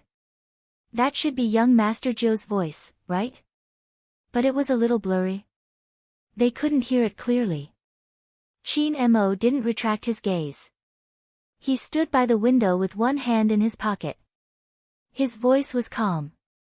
"Nothing much, someone just confessed to me." The shadow guards, wait a minute, the person who confessed was young Master Zhou. They had wanted to ask more questions. Unexpectedly, the usually aloof young master opened his mouth again at this moment. "If you really want me to describe what kind of confession scene it was, I can also tell you. A certain someone got 2 drones from God knows where and was controlling them remotely. He used the exhaust to draw a heart in the sky for me." The shadows. "Young master, when you say these words, can you not smile? Of course, you are still single so you probably won't be able to enjoy such treatment." Chin Mo's voice was calm as usual. But the shadow guards could still hear the boastful tone in his voice. Chin Mo glanced downstairs. "All right, I have to go down to receive the gifts. If not, a certain someone might cry." The shadow guards, why did they have to communicate with their young master about the kidnapping? Ever since their young master had been kidnapped, there hadn't been a day when they weren't showing off their love. In the courtyard, Bojiu kept the remote control. She was still a little shy and nervous. After all, she had never confessed like this before. She felt that it was rather romantic but she didn't know what the Almighty was thinking. But there was one thing. With Bojiu's confession, the few kids who had wanted to get close to the castle but didn't dare to, all ran over. Their snow-white skin, blue eyes, and soft golden short hair made them look like little angels. Their cheeks were all pink. One of the boys was still wearing a small shirt and pants. He was looking at the drone in the sky. There were 3 other children beside him. They were all American natives. They were around 4 years old and looked very pretty. They could not help but exclaim, "Wow!" Row after row of them stood there, the amazement on their faces was obvious. "Big brother." The youngest girl tugged at the sleeves of the little boy. She was probably only 3 years old and spoke in English. She raised her hand and pointed. "Beautiful." The little boy lowered his head and helped her wipe the corner of her mouth that had just finished eating the cream cake. Then he said, "When you grow up, I'll give you this for your birthday." "Okay." When the little girl nodded her head, she was so cute that she almost melted. The main reason was that the boy was always on guard, telling her not to get too close to the castle. This scene reminded her of her childhood. At that time, the Almighty had been like this too. He had given her everything he could. But from the start, she had really treated the Almighty as a little girl. Bojiu arched a brow. Fortunately, the Almighty had forgotten about it. Otherwise, with his personality, he would definitely bring up the past.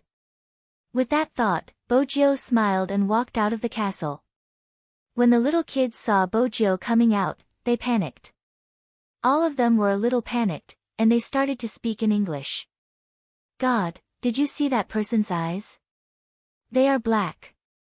She definitely knows magic. We will be cursed like the dwarves in Snow White. What should we do?" The little girl turned and asked, "Big brother, what should we do?" The 4-year-old boy was nervous as well, but he still had to protect Bojiu. He moved forward and watched her approach cautiously. He didn't forget to explain, "Asians have black eyes. Don't you guys watch TV?" Bojiu smiled. "Ah, that's right." Children immersed in the world of magic couldn't understand sometimes. It was probably because they were already prepared for this place. For example, they had heard stories about vampires coming out to bite them if they didn't listen. Hence, as Bojo approached, they were still afraid. They even wanted to turn and run. But both of their legs seemed to be nailed to the ground. That person was already very close to them. Big brother, will he eat us? The little girl gripped her sleeves tighter when she saw Bojo walking towards them. The little boy blocked her and took a step back. He was about to tell the person in front of him to leave. The person bent over and handed him a drone with a faint smile. This is for you. You don't have to wait for you to grow up. You can give this to the little kid behind you now. The little boy didn't accept it since his family had told him not to accept things with unknown origins. Bojo found it interesting. He was just like the Almighty when he was young, always rational. It seems like you are worried. How about this, I'll leave it here and you can play with it. I'll be heading back for dinner. Bojo placed the drone on the ground and turned to head back to the castle. The little boy turned back to look at the little girl's eyes. He knew that she wanted to play. He lowered his head to make sure there wasn't any danger. Then he looked up and shouted at the slender back view, "Thank you." The old butler watched from inside the castle. He was envious. In this aspect, his young lord seemed to have a natural affinity. Unlike him, the children didn't want the candy he gave them. Even so, the old butler wouldn't let others see his loneliness. He raised his hand to look at his pocket watch. After seeing his young lord's rare confession, it was time for him to prepare dinner. Come to think of it, it wasn't bad for young Master Qin to stay here. Compared to the past, his young lord was rarely so energetic. She was smiling every day. It wasn't like the past. Even her smile wasn't so bright. She did everything alone. Other than him, there wasn't anyone else accompanying his young lord. Now that the old butler was getting on in years, sometimes he would wonder what his young lord would do if he wasn't around anymore. In this huge castle, his young lord would really be the only one left. His young lord might seem approachable, but in reality, it wasn't easy to get close. This was probably the trait of the Asians. Fortunately, his young lord had someone she wanted. Even though the old butler knew that this person's identity wasn't suitable for her, money couldn't buy his young lord's love. The old butler smiled. If that was the case, he should find some time to invest in the Yin family. He had to admit that the old butler was definitely close. His way of thinking wasn't too far off. On the other side, when Qin Mo walked down, Bojo had just finished sending the drone into the courtyard. Qin Mo stuffed a hand into his pocket, his gaze deepening as he looked at her. You're giving a gift to someone else? I don't understand your sincerity at all. Bojo paused. The one for Brother Mo is in the sky. The drone is also a part of the gift. Was Qin Mo that childish? If it was up to him, why would he give something to someone else? Bojo caressed the bridge of her nose. She didn't reply. She hadn't expected the Almighty to be so obsessed with the drone. Qin Mo tilted his head. His face was still good-looking. Besides, you gave it to a kid. Will he know how to play with it? Bojo smiled.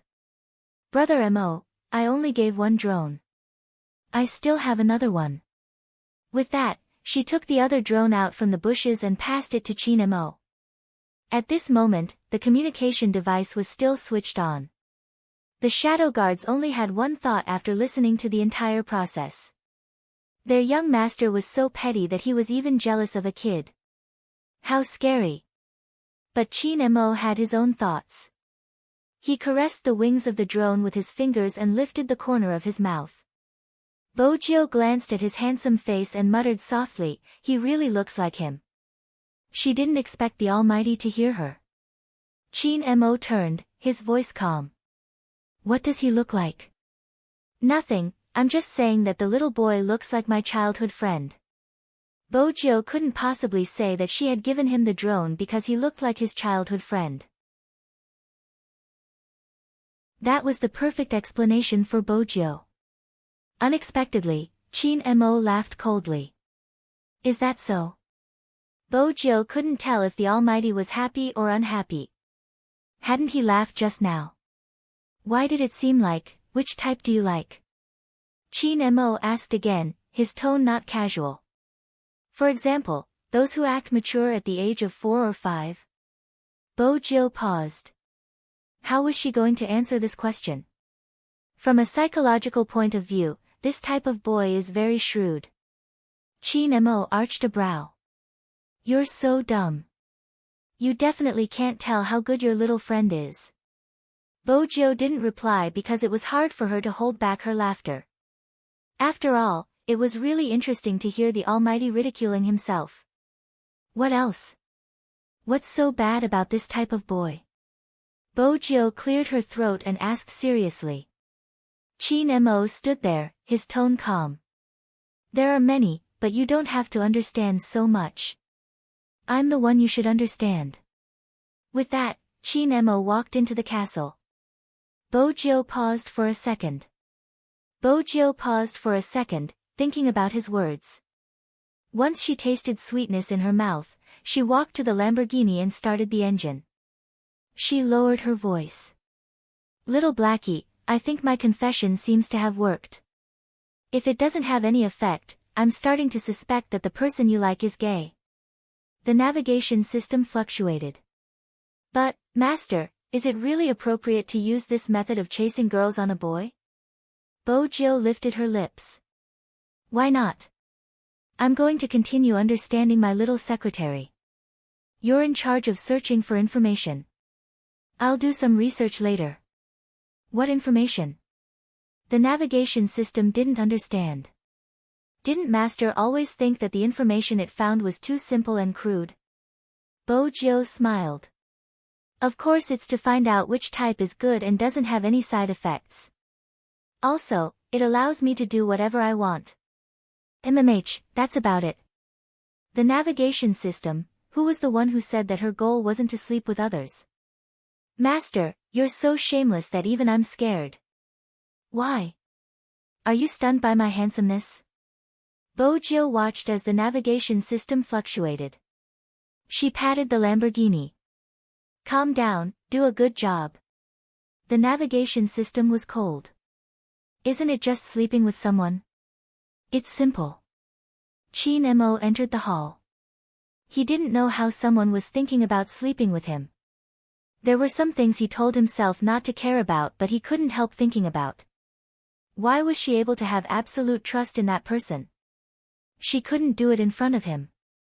Childhood sweetheart, these 4 words. In the past, he didn't think much of it. But now, it was an eyesore. Even the restlessness from receiving the gift was suppressed. After all, he was a kidnapped person. There were some things he had to pay attention to. After Chin Mo thought it through, he sat on the wooden chair beside the dining table. He was indeed under house arrest. He didn't have a phone or any other means of communication. There didn't seem to be anything in this castle. Besides the Lamborghini that only Bo Jiu could drive, there weren't any other means of transportation. This place could be considered isolated from the rest of the world. That fellow had been living here all along. Chin Mo stood up and walked to the bookshelf. Indeed, it was different from when he was at the Fu family's house. There weren't books like Overbearing CEO Falls in Love with Me. Instead, there were books about computers and medicine. Of course, there were also some foreign classics. There was a complete set of the Sherlock Holmes series and more detective reasoning books. Chin Mo understood that a person's anti-reconnaissance ability had to go through later stages of training. Now, he also understood why the police couldn't do anything to Z. Because when your opponent knew you better than you definitely wouldn't be able to catch her. Chin Mo's gaze swept across the books. He flipped open one of them. After reading 2 pages, he put it down. The fastest way to understand a person was to see what kind of books this person read and what kind of people he interacted with. Z never interacted with anyone. When he came here, Chin Mo realized that there was only the old butler. Moreover, judging from the old butler's surgical technique, he was meticulous and had a strong sense of observation. When Chin Mo did things, he had always been thorough. He was also calculating the time so that no one would discover his current actions. But when Chin Mo flipped to the third book, his gaze paused. He completely forgot about the time. Because he saw a photo. It was placed on the bookshelf. It was an old photo.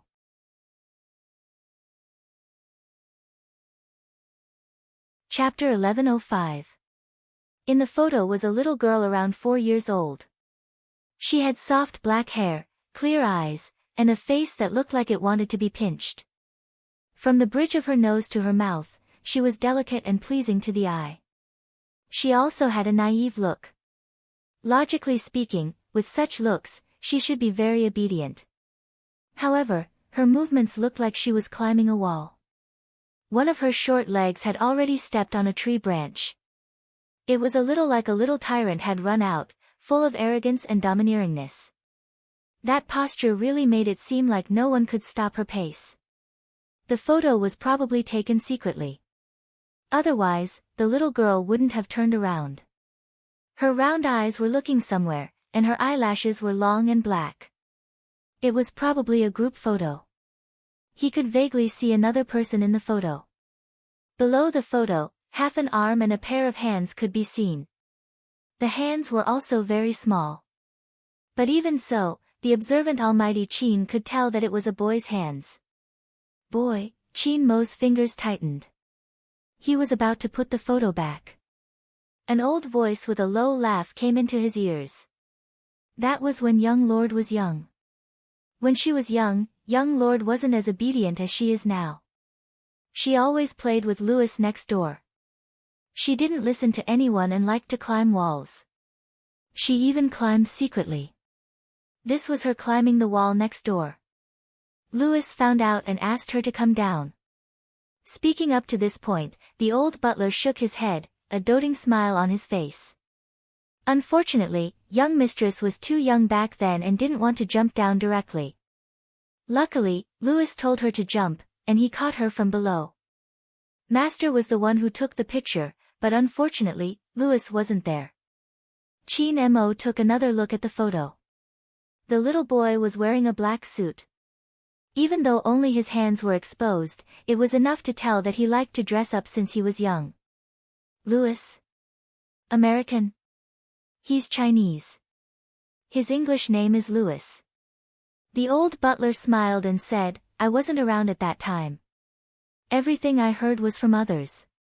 When young mistress first came here, she always talked about her little friend. Sometimes, when she ate something good, she would say that it would be great if her pet was here. Later on, young mistress did many things and got into trouble, so her personality became like this. The old butler's eyes darkened as he reminisced. So, if young Master Chin wants to see something, you can ask me directly. According to young mistress, she will send you back once your hand recovers. I hope young Master Chin won't do anything to hurt young mistress. This sentence was very obvious. In reality, the old butler knew that it was impossible for young Master Chin not to know that young Master Chin had been investigating her ever since he came in. But since she didn't say anything, he pretended that nothing had happened.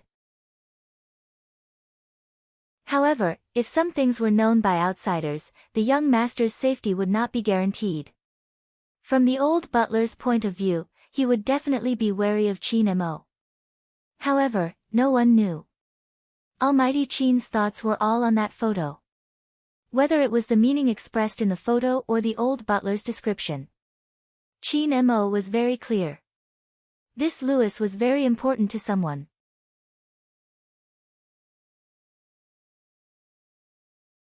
Chapter 1106.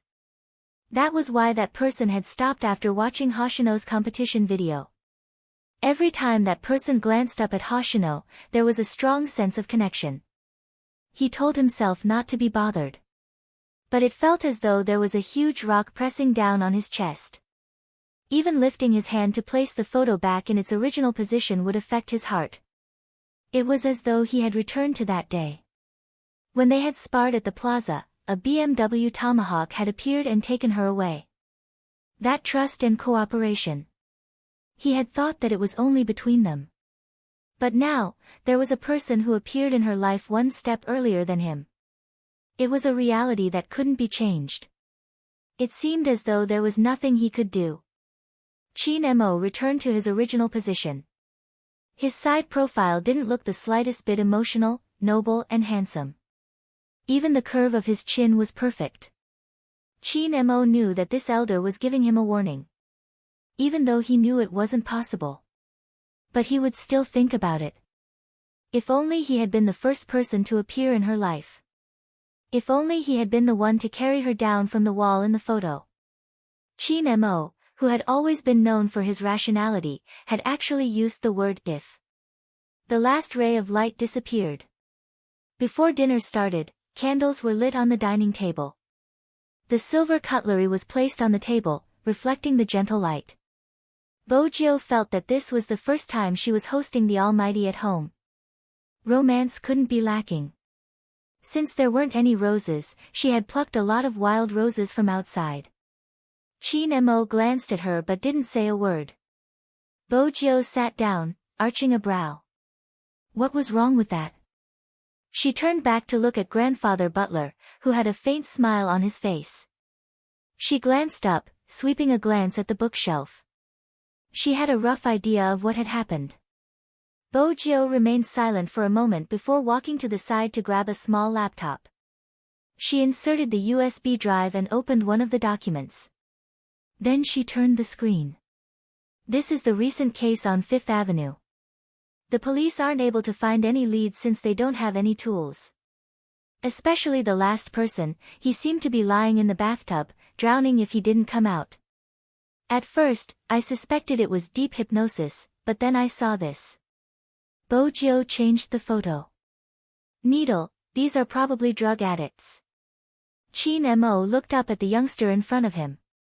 Bojio chuckled. I know Brother Mo doesn't wish to speak to me now since my identity is known and I even kidnapped you. But I don't wish to see the maiden's sacrifice happen and neither does Brother Mo regarding this matter. I can provide you with some information. Besides, I need your analysis. What kind of person do you think the culprit is? Chin Mo replied, it doesn't matter who the culprit is. What's important is that the culprit will do it again. We have to find the similarity between these few people to deduce the next culprit. Common point. They are all Chinese. Bojio couldn't see anything from the photos. I'll check later. Chin Mo replied absent-mindedly, swirling the wine glass in his hand. Even his voice sounded faint.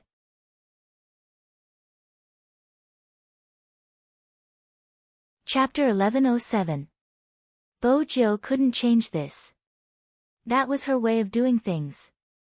For a long time, she couldn't seem to remember the Almighty. At that time, she almost went down the wrong path. She only understood when she lost someone important to her. In this world, there were too many people who couldn't tell right from wrong.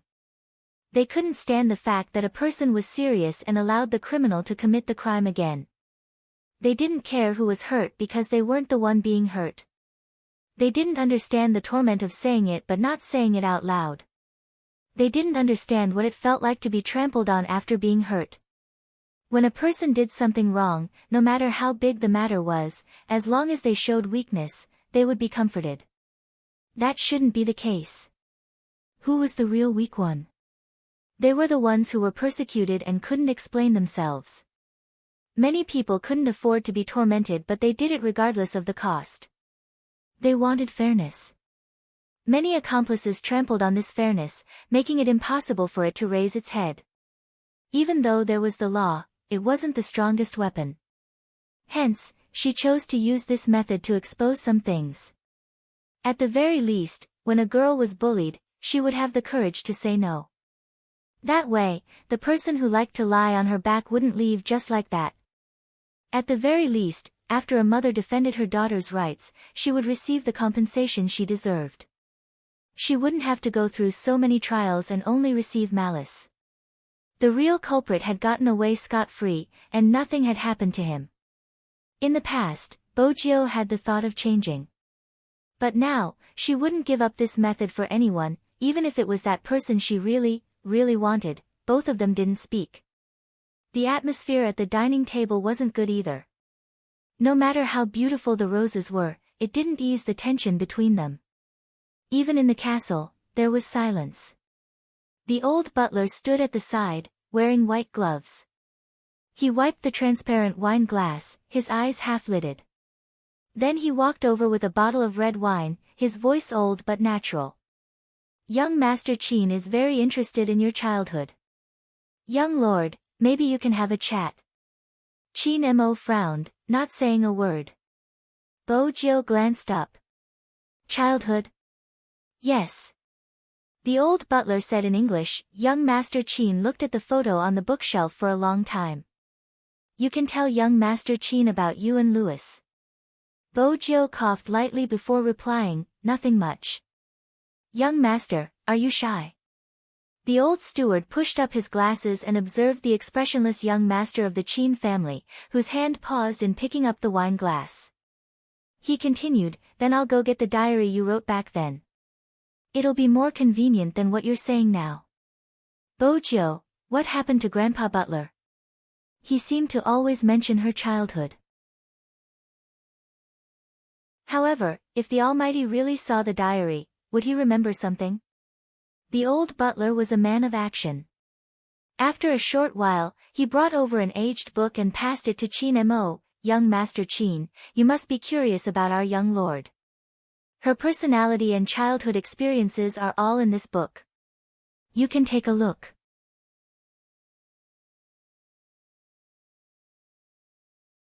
Chapter 1108. But right now, he didn't want to see how close she had been to her childhood sweetheart. He had always been polite, even when it came to rejecting someone. I'm not interested. With that, he wiped his mouth with a napkin and stood up. Also, thank you for your hospitality today. I'm full, I'll be heading upstairs. Bo Jiu glanced over at the plate with the broccoli on it and the empty wine glass. How could he be full after just one bite? The old butler chuckled. I won't force young Master Qin, please. Bo Jiu watched the scene, feeling as though there was a deeper meaning behind Grandfather Butler's smile. She didn't stay idle, she couldn't let the Almighty leave just like that. She had to continue attacking. Otherwise, her romantic confession would be a waste of time. Bo Jiu arched a brow, placing the wine glass and steak on the table. She smiled. I'm going to eat in the bedroom. The old butler wasn't going to interfere, but there was one thing he could remind her. Young lord, a girl shouldn't be too proactive. All right. Bo Jiu took a moment before adding, but I have to feed the Almighty something. I'll come down after he finishes this plate. The old housekeeper finally understood what it felt like to raise a child for someone else after taking care of him for the day. He let out a long sigh. Young lord, you don't have to feel guilty towards young Master Qin since you will let him go. It's not just about the kidnapping. Bo Jiu chuckled, carrying the plate upstairs. She didn't tell Grandfather Butler that she had been the one who owed him from the start. When she had been young, her father hadn't been around and she had been allowed to play by herself. Basically, he had been the one to raise her. He knew that she liked to eat and would always carry snacks in his pocket. Even during the winter, when he liked to wear a suit and attend various business meetings with Grandfather and he would bring her along. When he didn't bring her along, he must have been angry because she had run out to play with others and dirted her hands. After all, the Almighty had been a clean freak since young. Or rather, it had been worse when he had been young. That day, he didn't take her out, and she wanted to sleep in his bed, so she climbed the wall. She didn't expect him to block her. Bo Jiu could still remember the cold little boy standing there helplessly. Little Bo Jiu, are you an idiot? Come down, I'll catch you. Now that she thought about it, the Almighty had done everything he had promised her. At that time, she was always pestering him. Every time, she would rely on the fact that he wouldn't really get angry and ask him not to return to China. Because she would miss him. That year, the Almighty was supposed to go back for the Spring Festival, but after hearing what she said, he didn't leave.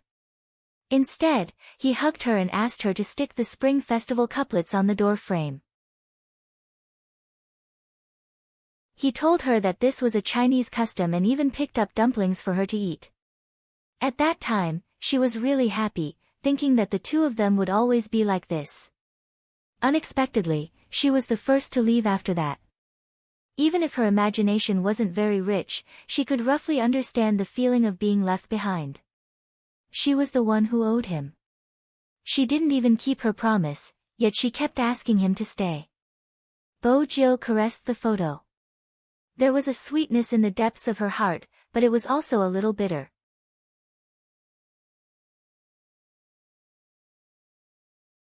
Chapter 1109. Inside the room, Qin Mo stood by the window, unbuttoning his shirt with one hand. His gaze was deep. Just by looking at his handsome side profile, it wasn't possible to tell what he was feeling. This was the scene Bojiu saw when she walked in. She wondered if the Almighty was unhappy that she had kidnapped him and wanted to return to China. He probably noticed where she was. Qin Mo turned, stuffing a hand into his pocket. He glanced up. "Sugar Daddy, are you free again?" The mockery in his voice was obvious. The way the Almighty called her Sugar Daddy was like how an assassin would look at a blue wolf. Bojiu coughed lightly and took another step forward. "Brother Mo didn't eat much down there just now. Grandfather Butler's steak isn't bad, Brother Mo can try it. If you aren't used to it, I have my own unique cooking skills." Qin Mo watched the food in her hands, not saying a word. He didn't show any signs of rejection. Bojiu's eyes lit up. She understood Qin Mo. If the Almighty really didn't like it, his gaze would be filled with rejection and he would exude a cold aura. It was the kind of coldness that kept people 1,000 miles away. Bojiu had seen it before. She was worried that the Almighty's coldness would be used on her one day.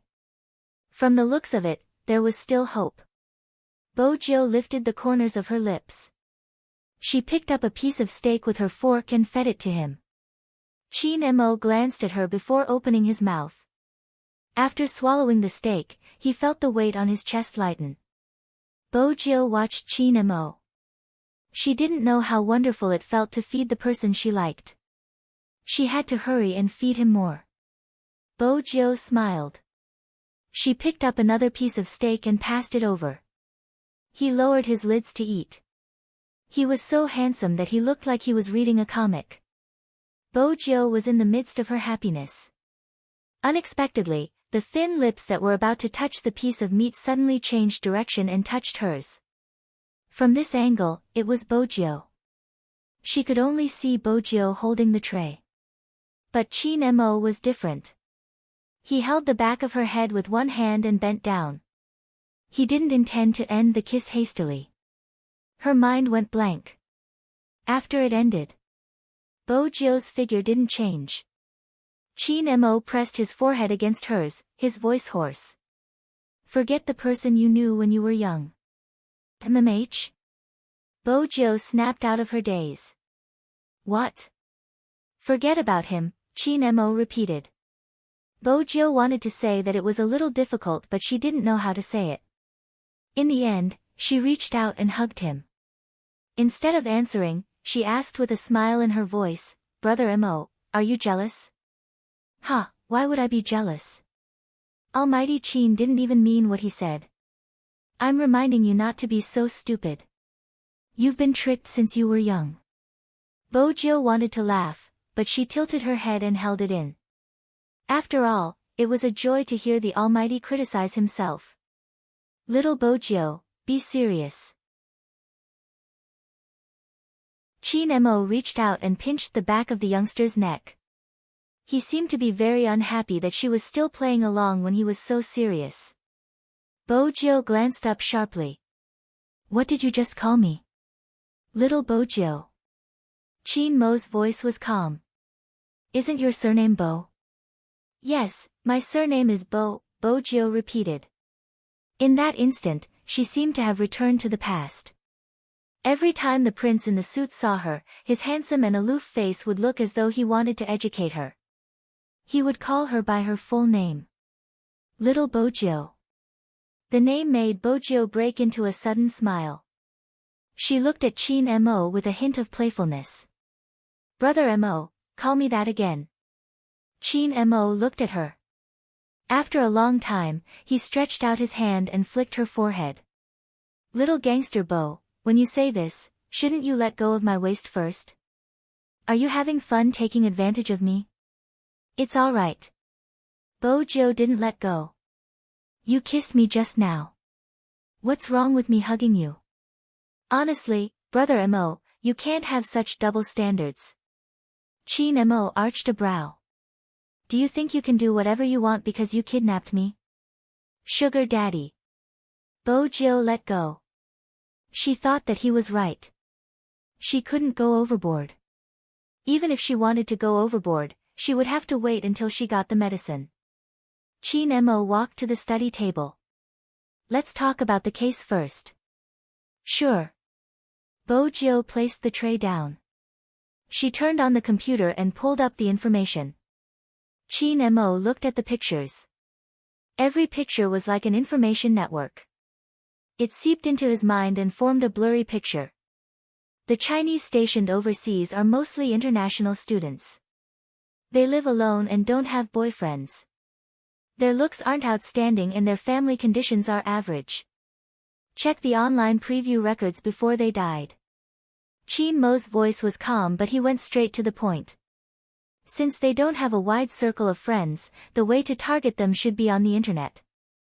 I think so too. Bojio shook the USB in her hand. That's why I checked before coming. The preview records are safe, but there's something I don't understand. Chin Mo glanced in her direction. What is it? These numbers.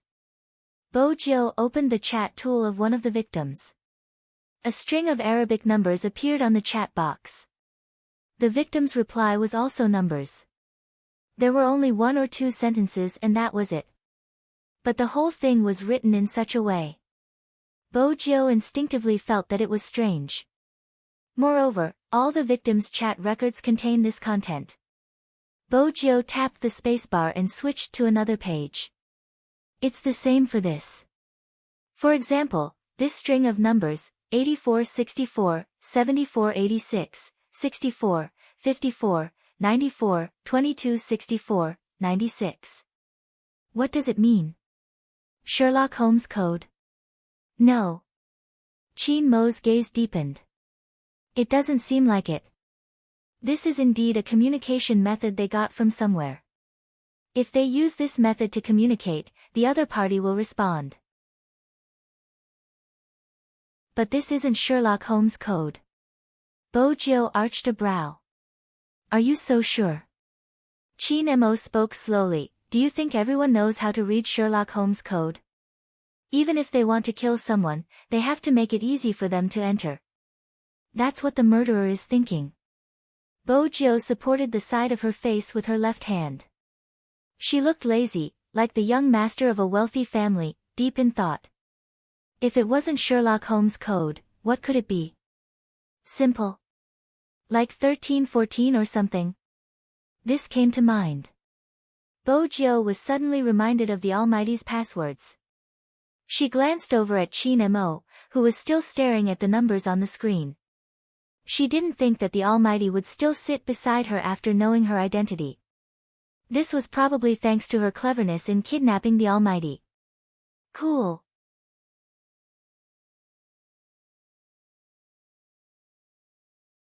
Chapter 11:10.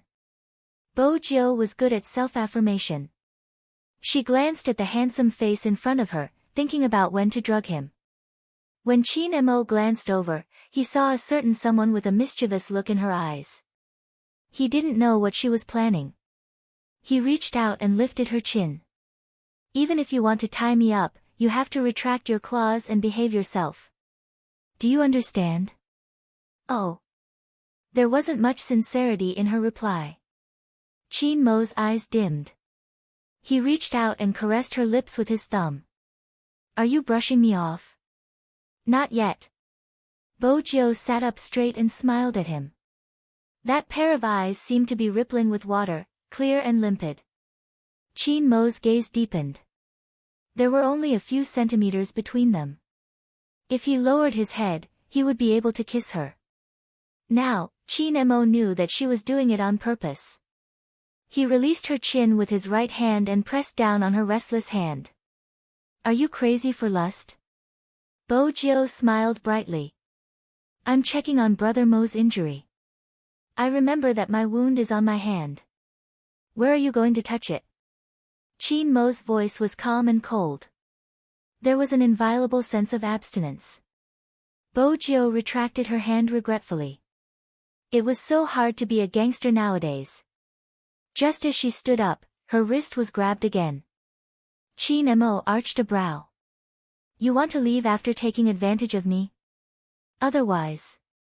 Bo Jio only managed to say 2 words before she was pulled over by a force. The voice beside her ear was still calm. It won't be that easy. Bo Jio didn't even think. She lifted her lips. Brother Mo can take it back. Their breaths intertwined. Chin Mo smiled and held the back of her head. He lowered his gaze and kissed her. The pleasant scent of mint lingered in the air. After a long time, Bo Jio felt her entire body go soft. She held onto his shirt tightly, her thoughts empty. Chin Mo wasn't any better. When he kissed her just now, he was still thinking about her childhood sweetheart. He wanted her to forget about him. At this moment, the soft and fragrant jade in his arms kept wanting to continue. Even though the location and time weren't right. But he couldn't resist his hot-bloodedness. Finally, when Bo Jio couldn't catch her breath, Chin Mo distanced himself from her. He lowered his lids to look into her clear eyes and retracted his breath. Bo Jio's eyes were still in a daze. When she saw him return to his usual self so quickly, she once again felt that using a honey trap on the Almighty would only have a temporary effect and wouldn't be able to take him down. Do you like it that much? The Almighty's voice came from beside her ear, and there was a rare hint of laughter in his voice. MMH, Bo Jio replied. Sweet. When she said this, she didn't forget to hug Chin Mo's waist. She didn't care if the Almighty hated her for being so clingy. She had already kissed him. Contrary to her expectations, that face did not show any signs of resistance and allowed her to fool around. The coldness in his eyes also disappeared. This should mean that he wasn't angry anymore. Then I can try to drug it tonight. Now that the atmosphere was so good, he might as well stay for a while. Chin Mo was indeed too indulgent with her. He was investigating a case, but he allowed her head to rest on his shoulder. Her head sank bit by bit, and in the end, she even snorted. He retracted his gaze from the screen and straightened her head with one hand. When the old butler came in, he saw this scene. He was still holding tea and snacks in his hands, and he smiled politely. Young master must have disturbed young master Chin. I'll wake her up now and let her go back to her room to sleep. There's no need for that. Chin Mo was nonchalant with a hint of pampering. Her head isn't that heavy anyway. The old butler chuckled, not saying anything else. He placed the exquisitely made teapot and teacups down and walked out of the room. On second thought, young lord's kidnapping wasn't a bad idea. The sky outside turned dark. Bo Jio wouldn't sleep for long in this position. When she opened her eyes, the first thing she saw was the beautiful curve of his jaw. It reminded her of when she had been young. Back then, when they had attended the ball at night, he had been younger than her, but somehow, he had the strength to carry her and leave early every time. Grandpa had even joked that his grandson had disregarded etiquette for her. Her heart would always soften at the thought of this. At this moment, Chin Mo lowered his gaze. You're awake. Sugar daddy. Brother Mo, the way you address me. Bo Jio wasn't used to it. Chin Mo's tone was calm. Why? Isn't this how you call yourself? That's true, but the tone isn't right. I don't feel anything. Bo Jio placed her chin on the back of his uninjured hand, looking a little rascal. Chin Mo glanced at her before glancing at the teacup. Bojo was smart. She lifted the teacup and placed it by Chin Mo's lips. She had to be proactive when it came to feeding him. I'm asking you to drink it yourself. Aren't you thirsty after sleeping for so long? Chin Mo couldn't help kissing her. Why are you so dumb? Bojo paused. She was obedient at this moment. She drank the tea and decided to take advantage of the good atmosphere to get the medicine. Where are you going? Chin Mo glanced up. Bojo started acting again. There aren't many clothes for Brother Mo to wear in the castle. I'm going out to buy some for you. It's best if it's more suitable for home use so it's easier to take off. Easier to take off. Chin Mo repeated these 5 words slowly. He seemed to be hinting at something. What do you want to do? Bojo was already feeling guilty. With his question, she felt even more guilty. Fortunately, she had strong mental fortitude. I don't want to do anything. It's just convenient when you shower. Is that so? Chin Mo's gaze was faint. You want to buy clothes in the middle of the night? Bojo smiled. The Fifth Avenue is bustling at this time. With that, Bojo went down the stairs. Chin Mo glanced at the photo she had been holding while she had been sleeping. He frowned. Out of sight, out of mind. He turned on the receiver and a voice came through. Young master, madam is asking how long you will be meeting her parents. When the shadow asked this question, he lifted his head to look at the moon in the sky. He wondered when his young master would end his journey of torturing the dogs. Chin Mo replied nonchalantly, not necessarily. I feel good now. What feeling? The shadow didn't understand. Chin Mo tapped on another photo and said slowly, the feeling of being chased. Shadow. I want to hang up. Protect my mother. I don't need you for now. With that, Chin Mo turned off the receiver. He listened to the sound of the car outside. His gaze deepened. Bojo was sitting in the car. Her fingers were on the steering wheel. Her tone was devilish. Come, little Blackie. Let's have a heart-to-heart talk. Master, are you asking me which medicine is good? I have already found out. There is a shop not far from us. It is said that it can raise a person's body temperature. You can give it a try. Bojo said as she drove, I'm not talking about the medicine. Brother Mo might drive you in the next 2 days. When he tells you the password, you can let him drive away. Master, you don't have to use such methods to test me. Even if your little vixen is handsome, I won't be swayed. Bojo paused when she heard the intelligent reply from the navigation system. Are my words that untrustworthy? Untrustworthy. It is all a test. It is all a ploy. The intelligent navigation continued to move. Bojo arched a brow. I'm sad. You can wash yourself tomorrow. Lamborghini. Little Blackie. Have you ever seen a car wash itself? Even an intelligent one. How could it wash itself? Master would bully it. Alright, stop being arrogant. Let's talk business. Bojo turned the car. Where is the shop? Intelligent navigation. Was this the business master was talking about? The road out of the castle wasn't a short one. In order to be more natural, Bojo ordered a set meal from Burger King. After all, the Almighty hadn't eaten much today. Bojo's attire was suitable for the season. She wore a black leather jacket that accentuated her long legs. She wore a black mask on her face. Someone at the side whistled when he saw her. As for the shop that little Blackie mentioned, the decoration style was indescribable. Bojo had never been to such a shop before. She entered with a mischievous air. The owner was a black man. Hey, try this. It's not bad. Bojo looked at the leather whip recommended by the owner. Her tone was serious. I'm here to buy medicine. The black man's eyes lit up. He pulled the drawer open. Which wild cat do you want to conquer? I have everything here. Something that doesn't have any side effects on the body and can prevent people from being resistant to medicine. These are the only 2 requirements. You don't have to go overboard. Bojio's voice was a little low. The owner could tell. He chuckled. You Asians are shy in this aspect. Take it. I guarantee it will meet your needs. Bojio thanked him after taking the medicine. Then, she seemed to have thought of something.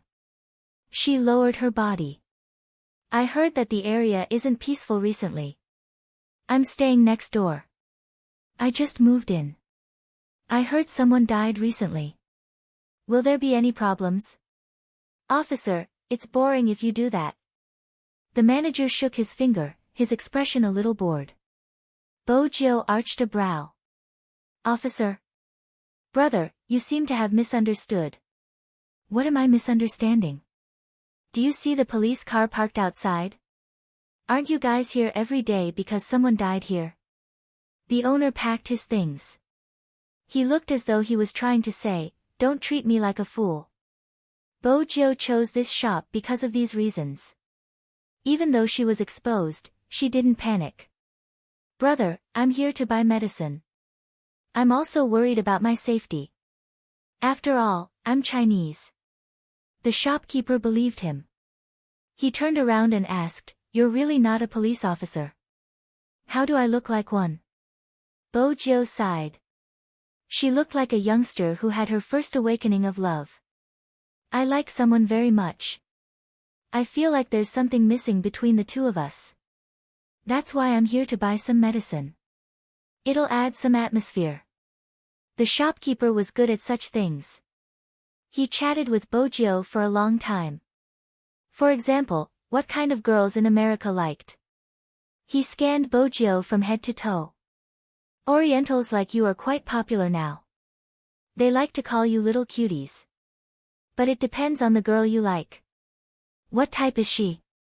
Domineering, cold, and a little tsundere. Bojio was melancholic. She gets angry easily. Her eyes can freeze people. The owner frowned. That's a queen. That's right, a queen. Bojio glanced at the police car outside. She seemed worried. At this moment, the owner believed her. He was probably worried about his safety. When Bojio took out the money, he reminded her. Don't go home too late. The moment Bojio heard this, she knew what the manager had seen. Hence, she tried to ask. The owner smirked. Don't worry. You haven't snatched anyone's boyfriend. Snatch my boyfriend? What do you mean? Bojio instinctively knew the main point. The store manager looked around and said, I don't know about the others, but 2 of them liked the same man. The man brought them here to buy something. One of the girls even received a warning call from the other girl. I didn't expect the 2 girls to be gone just like that. Like the same man. Bojio lowered her eyes. A glint flashed across her eyes. She tried to organize her thoughts. But other than investigating the man, she didn't have a better idea. It seemed like there were some problems that required the Almighty's analysis. The police would get the news in less than a day. It would be hard for her to interrogate him if he was taken away. From her current perspective, the man was the biggest suspect. But if that was the case, it would be too simple. How could she explain the string of numbers in the chat records? Bojio retracted her gaze. She seemed to have thought of something. She pulled out a picture. There's something else. This is the picture. Do American girls like to play like this? She sent it to me but I don't understand it. She keeps sending numbers. I don't want her to think that I'm old-fashioned, so I wanted to ask someone. The manager looked at the photo and was also very confused. Boy, what is this? Is this a new hobby of you international students? I really don't know about this. You can go and ask your classmates. Maybe they will tell you since you are pitiful. That's all I can do. Bojo walked out of the shop with a regretful expression. She opened the car door and sat in the car. She watched as the two plainclothes policemen entered. She didn't leave much information. That was all she had. If she asked again, the owner would be on guard. She decided to stop. At the very least, she had to make sure that she heard the truth. Bojo supported her chin with one hand, deep in thought. The luxurious car paired with the trendy jacket made her look like the dark male lead in the music video, Cold and Cool. On the streets, the American girl whistled at Bojo when she drove past. "Hey, are you interested in playing?"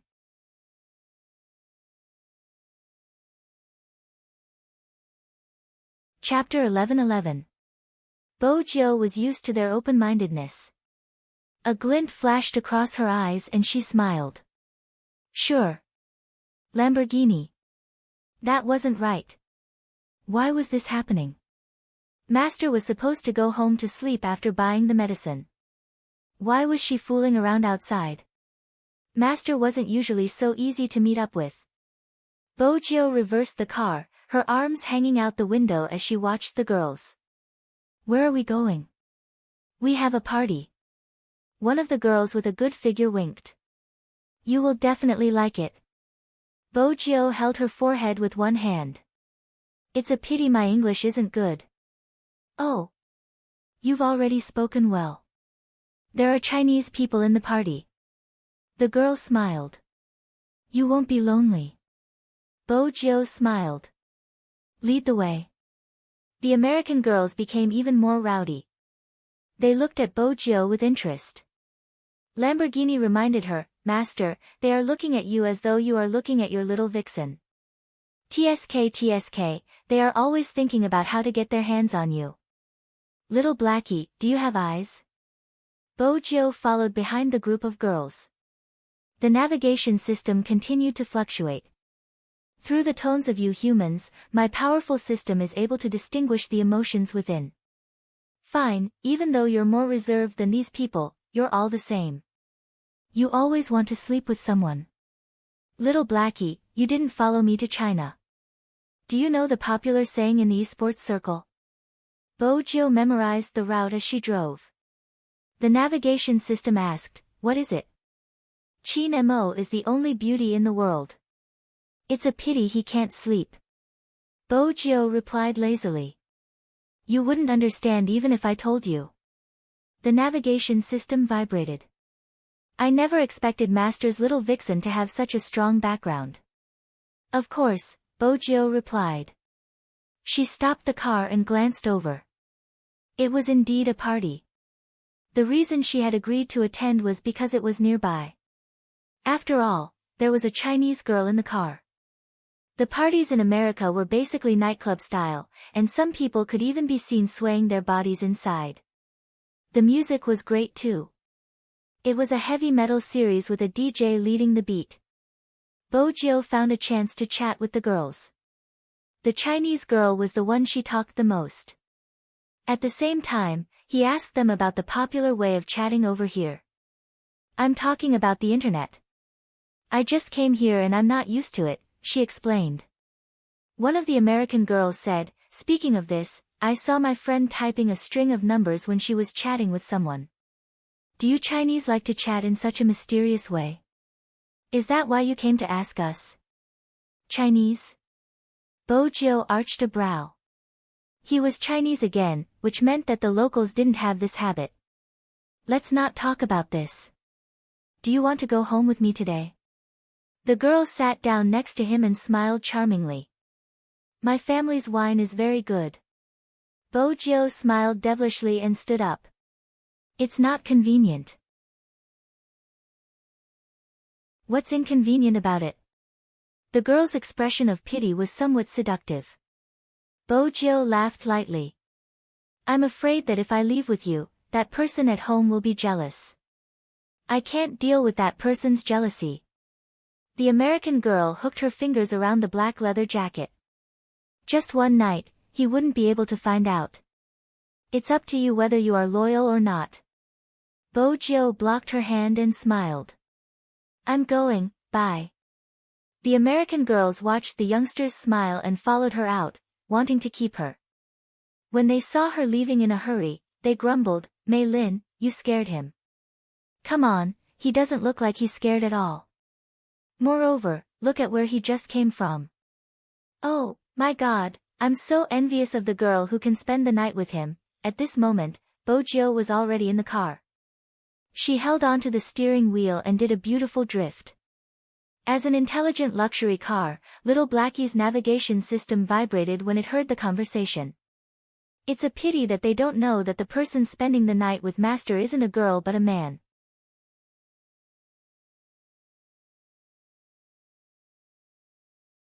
Chapter 11-12. So what? Bojiu asked. When she drove past the shop, she stopped the car. The black boss had just been interrogated by the police and was in a bad mood. He didn't even lift his head. "What do you want?" Bojiu's fingers touched the pair of furry black cat ears hanging on the wall. "This." "Hey, it's you again." The black boss finally found someone to complain to. "Brother, I misunderstood you just now. You don't know, but after you left, I was interrogated again. Seriously, my customers were so scared that they didn't dare to come in." Bojiu remained calm. "Why did they ask you again?" "They asked me if there was anything I forgot to say." The black man shrugged.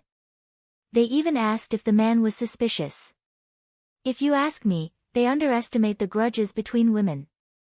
They should start from this aspect." Bojiu arched a brow. "What do you mean?" "It's simple." The black man took out two props even though they couldn't bear to look at them.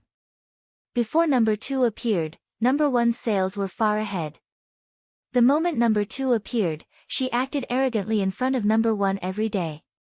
Do you think number 1 would be angry?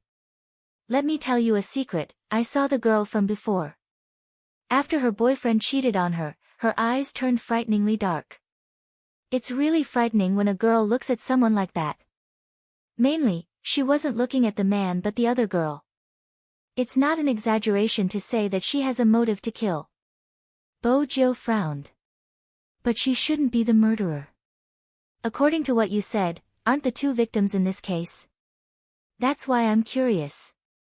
The black man shook his head. Ever since this incident, my business hasn't been good. 2 girls died in the vicinity and both of them came to my shop. The messy information caused her thoughts to lose track of what to do. What do you think of the man? The store manager pursed his lips. Apart from being a bit of a playboy, there's nothing else. In some ways, it's easier to get hold of Chinese girls here. You probably don't know this. I have to say something on behalf of the Chinese girls. Not all girls are like that, you've only met a small portion of them. In China, there are many girls who have self-respect, love, and strive to improve themselves. They are warm, pure, down-to-earth, clean, and dutiful. They have done amazing things together but are humble. They will stand up for injustice, they admire and respect others, they persevere in their dreams and work hard for it. That's how they exist. The store manager was probably used to the youngster's short sentences. He paused for a moment, using his fist to bump Bojiu's shoulder. It's good to have such a girl. I'm being biased. If you have the chance in the future, you can go to Huaxia. Bojiu smiled. You will definitely like it there. You can also sell your goods there. Oh, brother, I always thought that you Chinese were very shy and couldn't accept it. Bojiu played with the cat ears on her hand. This thing is used everywhere. Why can't you accept it? The store manager laughed heartily. It was a very pleasant shopping experience. However, the Lamborghini, Little Blackie, seemed to have waited for a long time. When Bojiu entered, the navigation system rippled. Such low efficiency, it doesn't seem like Master's style. It changed the manager's view of Chinese girls. Bojiu reversed the car with one hand. The navigation system fell silent for a few seconds before replying, Master, you've changed. Bojiu, Little Blackie, in the past, you never spoke up for anyone. Bojo, I know now. Little Blackie, why? Bojo, because it's not just me. Little Blackie, what do you mean? Bojo, I'm not the only one doing these things. There are many people who are speaking out against injustice. I've seen them in China. They are a group of great girls. They are full of passion and aren't inferior to men. I don't want the day when they have the chance to go overseas, they will still be looked at with prejudice. Little Blackie. Human emotions are really complicated. For example, Master, when it comes to the little vixen you like, you clearly don't want him to leave. Why did you remind me to let him drive me away? It's really contradictory. Bojo turned on the high light. When the light reflected in her eyes, there was a faint glow. Because no matter how much I want him to stay, he doesn't belong here. He can only be Chin Mo where he belongs. No matter how intelligent Little Blackie was, it wouldn't be able to understand such human emotions. Bojo didn't tell Chin Mo about the memories he had lost because of this. If he knew, how was the Almighty going to treat her? Should he catch her or not? Besides, when they had been young, he had said that he wanted to raise her into a lady. He would probably frown when he saw the current her. Since he had chosen to lose his memories, it must be because those memories were too painful for him. It would be great if the Almighty could remember. But if he couldn't, she wasn't willing to tear open his wounds and let him feel the pain again. Bojo wasn't sure what exactly had happened back then.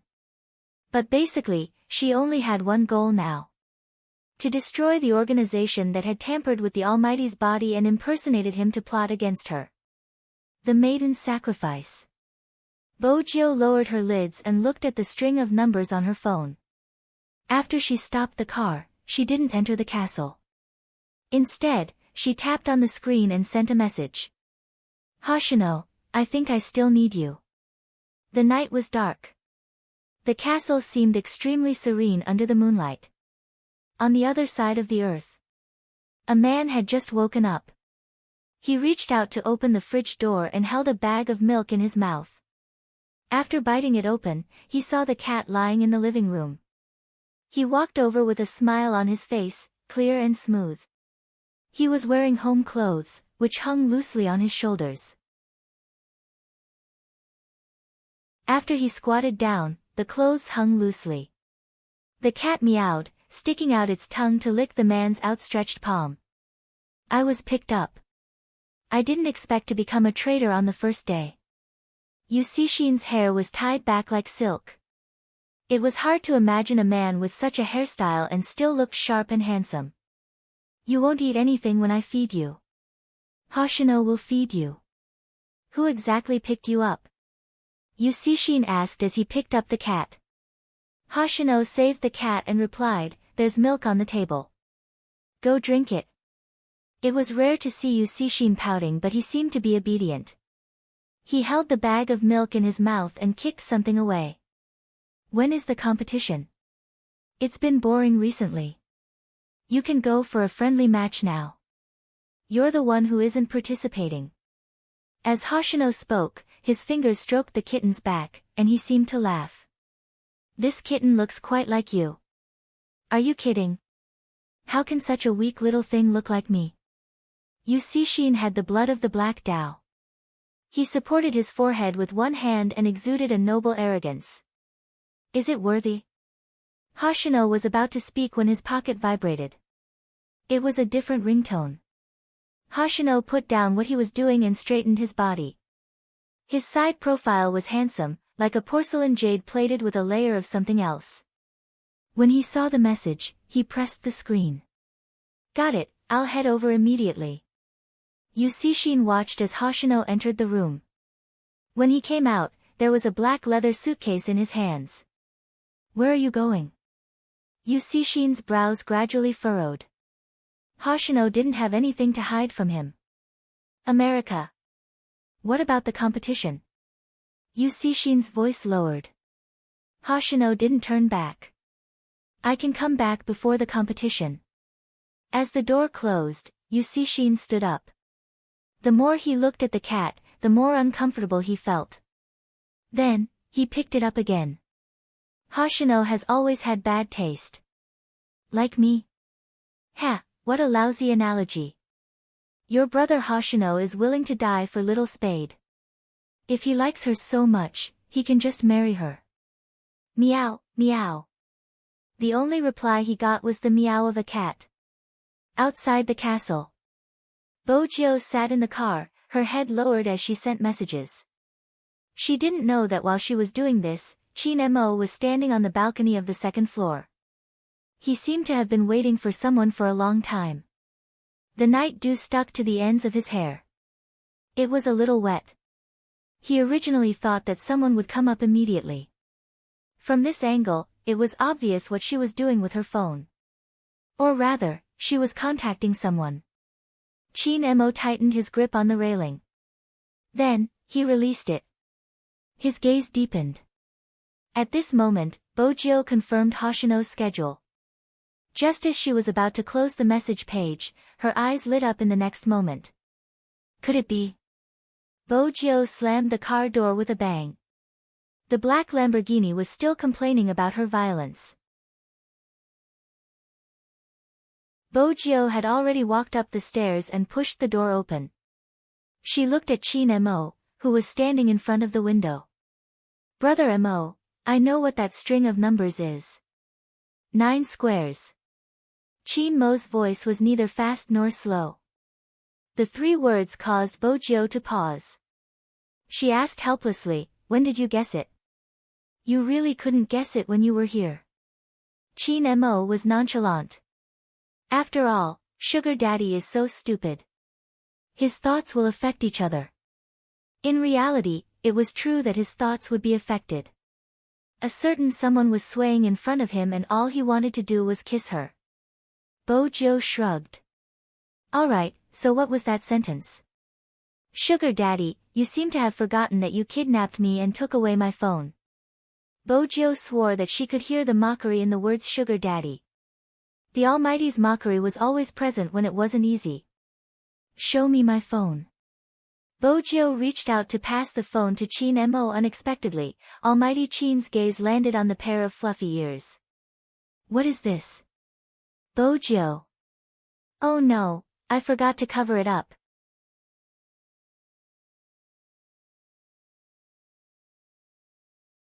Chapter 11-13. I bought it for fun. Bojio sounded guilty but she didn't show it on her face. Her eyes were filled with smiles. Brother M.O., the password is important. Chin-mo smirked, his lips lifting. He didn't say much, meaning to let her off the hook for the time being. He reached out to take the phone, his fingers pausing when he reached for the WeChat. In the end, he didn't tap on anything. Instead, he opened his profile picture, pulled out the 9-grid pinyin and pressed the numbers. 8464, according to the 9-grid pinyin, it should start with the letter T. After that, the word ting came out. 7486, say, pretty. Bojio narrowed her eyes. I heard. That's right. Chin-mo continued pressing 64, U, 53, Ku, 94, 1, 2264, help, 96, I. Bojio's eyes darkened as the words appeared one by one. I heard you can help me kill someone. Chin-mo replied faintly. Bojio frowned. That's weird, this is from the victim. Why is she the one who died? Find all their chat records. Chin-mo's gaze deepened. That's the only way to find out the reason. Bojio turned on the computer and pulled out the photo. This is the person's reply. Bojio pointed to the blank profile picture. Chin-mo was at the side, typing on his phone. Sure, what's the name? Bojio instinctively knew that the next reply would be the main point. Who exactly did the victim want him to kill? The phone rang again. Chen Hong. Chin-mo frowned when he saw the 2 words. The other victim? Bojio's gaze was different from Chin-mo's. Brother M.O., did Chen Hong die before she M.O., or? That's according to the report. Chin Mo was deep in thought. Bo Jiu replied, I received news today that Chen Hong stole Shi Mo's boyfriend and they had a conflict before. There is indeed a motive for murder, but this is obviously a series of murders. The two of them aren't related to the other victims and Shi Mo was killed not long after. Bo Jiu replied. There is no conflict between being killed and wanting to kill. Chin Mo interrupted her calmly. At this moment, he was analyzing everything from the perspective of criminal psychology. If that's the case, one of my suspicions would be resolved. Bo Jiu turned. What is it? Every crime, there are always two murderers. Chin Mo paused for a moment. No, I should say that the murderer has an accomplice. Even though the accomplice isn't obvious, it's important. No one can commit murder for free, and there isn't any mention of money in the chat. There must be other conditions, such as helping with something.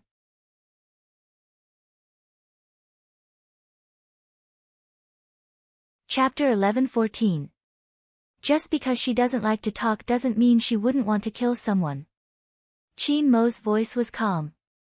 Sometimes, when the grudge accumulates to a certain extent, such thoughts would appear. But there is one thing, the murderer might not have used her as an accomplice on Chen Hong. Bo Jiu raised a brow. The other victims. That's just my conjecture, evidence is needed to confirm it. Chin Mo reached for the phone beside him and typed out the murderer's last words. I've sent you what you need to do in your mailbox, open it.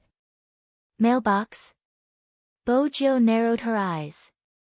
This is, Chin Mo's voice didn't change. It might be the school's mailbox. Usually, such mailboxes aren't used, it's not surprising that the police missed it. I'll go to the school tomorrow. Bo Jiu smiled. Even though she hadn't been to the school much in the past, she was already familiar with it. She just had to climb over the walls. From the current clues, the murderer must have told Shi Mo something important. Chin Mo placed his phone down and glanced up at her, his voice calm. I'm going to sleep. So early? Bo Jiu arched a brow, her hands moving faster than her mouth. Chin Mo glanced at a certain someone who was tugging at his shirt, his handsome face tilted over, hinting for her to let go. Bo Jiu laughed, a hint of playfulness in her voice. Brother Mo, I bought Burger King and Coke. Let's play some games and sleep. I don't have a computer or a phone. Chin Mo's gaze was calm. Bo Jiu took a moment. Wait. With that, she went downstairs to the study room. She opened the drawer. There were at least a dozen phones inside. They were all different brands and models. These were her usual tools. She casually picked one up and tested it. The reaction wasn't bad. She connected to the wireless network and returned to the room. Brother Mo, you can use my phone, I'll use this. Chin Mo smirked.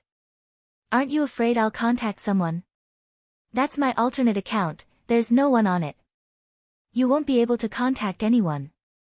Bo Jiu smiled, looking especially obedient. Chin Mo arched a brow at such a deceptive fox. He glanced at the game name on the phone screen, his lips twitching. Bo Jiu coughed lightly. Despite all her calculations, she had missed out on his nickname. Chin Mo is my little secretary. Chin Mo scoffed again. Bo Jiu could hear the mockery in his voice. Chin Mo's fingers slid across the screen. The things that the sugar daddy thinks about every day are no different from a dream. Bo Jiu thought to herself, I wanted to kidnap you but I still managed to kidnap you. I can even sleep later. How is it a dream? But Bo Jiu wasn't stupid enough to say these words. She sat on the sofa lazily, her black jacket still on her body. She took a straw and inserted it into the cola. Chin Mo sat beside her. What hero? Whatever, since Brother Mo is here, I can win without doing anything. Bo Jiu chewed on a French fry, thinking that the medicine should be almost done. Chin Mo glanced sideways at him. I'm playing with one hand. How can you win without doing anything? Then I'll carry Brother Mo to win without doing anything. Bojo smiled, choosing a champion she often played. The game started. Chin Mo was really operating with one hand. He typed 3 words. Training champion. His teammates' first reaction was that this game was a little risky. Fortunately, he chose Fatten, the kind that wouldn't die easily. His teammates didn't think it was a bad idea. They were all playing with alternate accounts and their levels were all low. Bojo's style of playing this game was completely different from her usual style. She kept thinking about the medicine in the cola, her speed of killing beasts was very slow and she only relied on normal attacks. Actually, his teammates were wrong about one thing. In this game, anyone who played in the middle lane played a very important role. The top laner would defend the tower on the top lane. As long as he could defend it for 4 minutes, he would be a good top laner. After all, he had to fight against at least 2 people alone. Sometimes, there would be an ambush in the bushes. The jungler assassin didn't support the top lane within 4 minutes. He wasn't a good jungler. But these weren't as important as the middle lane. Playing in the middle lane wasn't just about defending the defense tower. He had to look at the small map at all times to support at any time. Hence, Chin Mo's position was rather important. Even in such a small game, no one would come to the jungle. Chin Mo was already used to it. He zoomed in on the small map to look at his own jungle. When he saw that a certain someone didn't even use any skills when fighting the beasts, he arched a brow. Are you having fun with the blue beasts? Bojo finished her fries and glanced back at her phone. She was about to be beaten to death by the blue beasts. An assassin being beaten to death by the blue beasts. That was a bad idea. Bojo thought for a moment. She decided to take action first. If not, she would always be thinking about the cola. With that in mind, she glanced over at the Almighty who was lowering his lids and playing the game.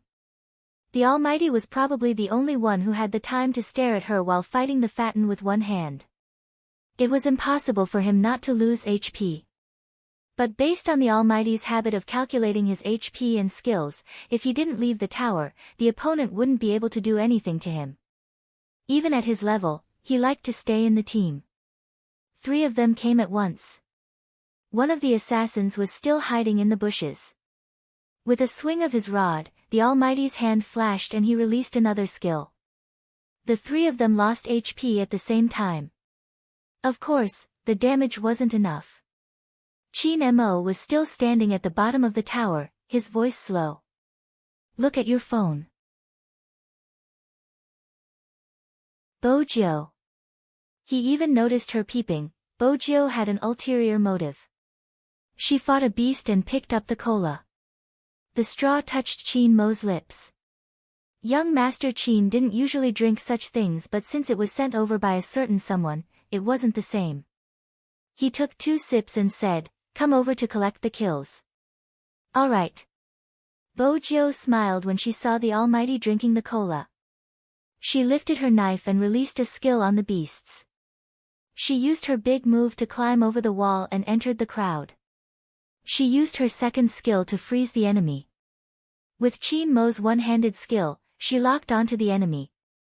The enemy sorcerer wanted to freeze her, but the moment she used her skill, Bojo appeared behind her.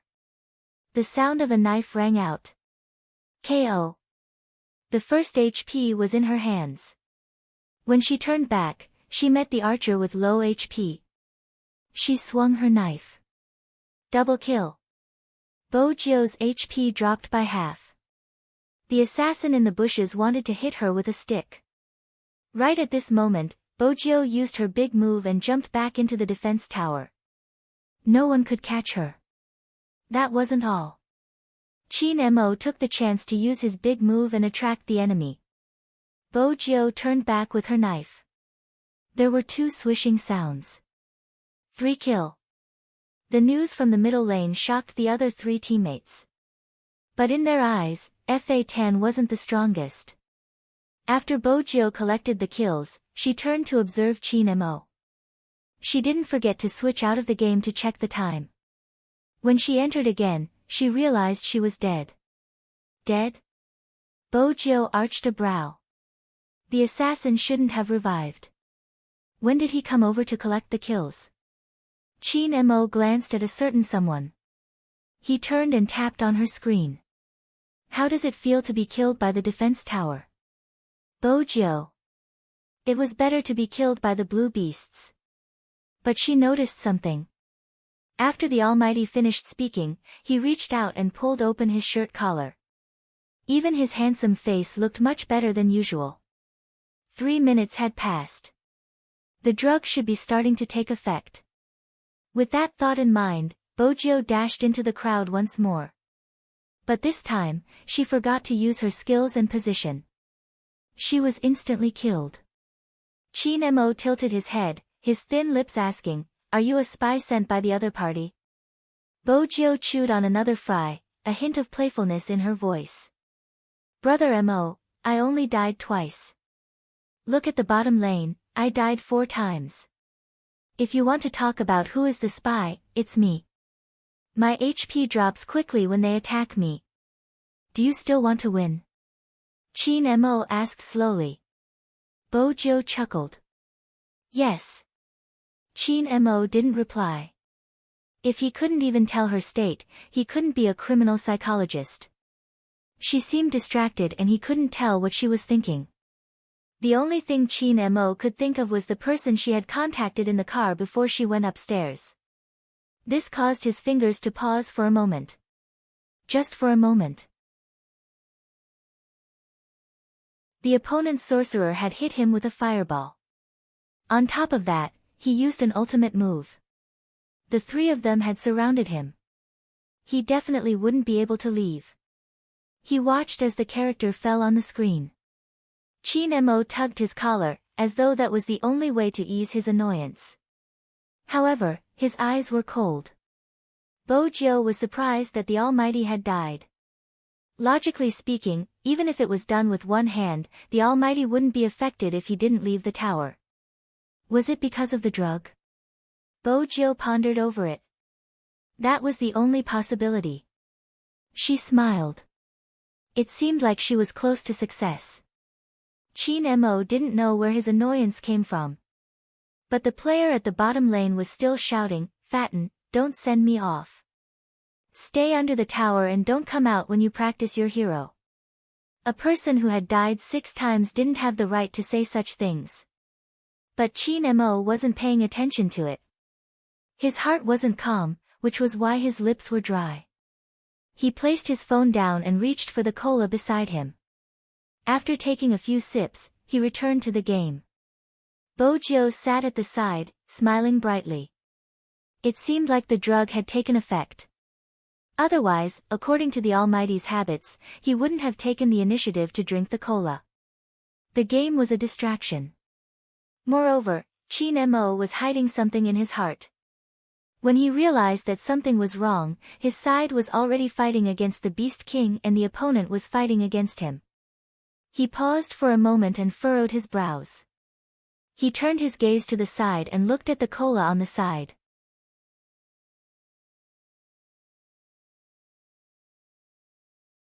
Chapter 11:15. Bojo noticed Chin Mo's gaze and started to feel guilty. Chin Mo started to feel thirsty. He wanted to raise his hand but realized he didn't have enough strength. He glanced up at the youngster and placed his phone down. His voice was still calm but there was a hint of hoarseness. "What did you put in the Coke?" Bojo shifted her gaze and looked up. She smiled and replied slyly, "It won't affect my health." "Ha!" Chin Mo chuckled again, his palms heating up. "You've grown up." Bojo felt a little guilty. "Brother Mo, if it's too hot, do you want to take off your clothes?" Chin Mo didn't reply. He pushed her away and walked into the bathroom. He turned on the cold water and the water splashed onto his body.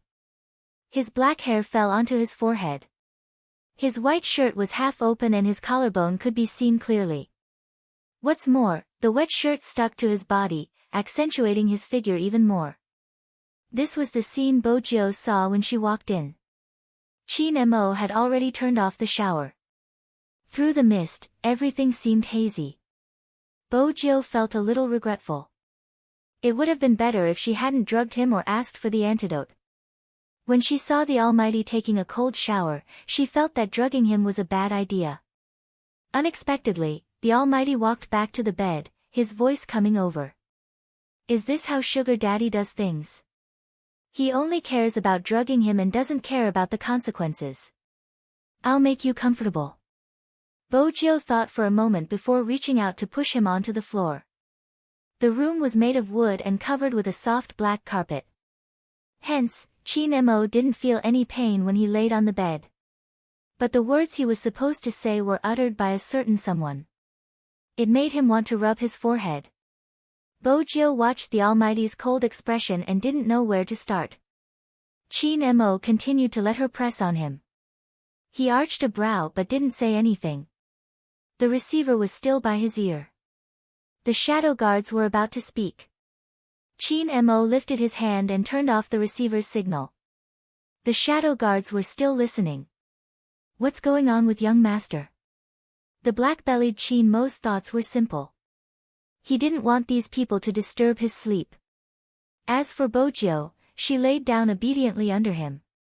All right, she could be called obedient for the time being. In any case, the Almighty lying quietly under her made her heart itch. Bojio finally understood what it meant to be a femme fatale.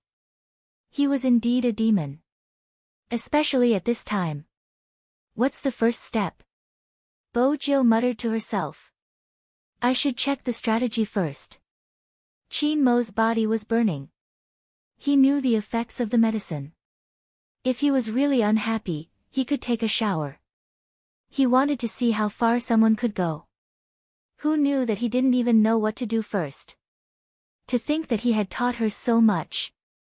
It seemed that all her intelligence was used on playing games and playing on the computer. She was really naive in other aspects. Let's kiss him first, Bojio said, her eyes sparkling. Her smile was devilish and mischievous.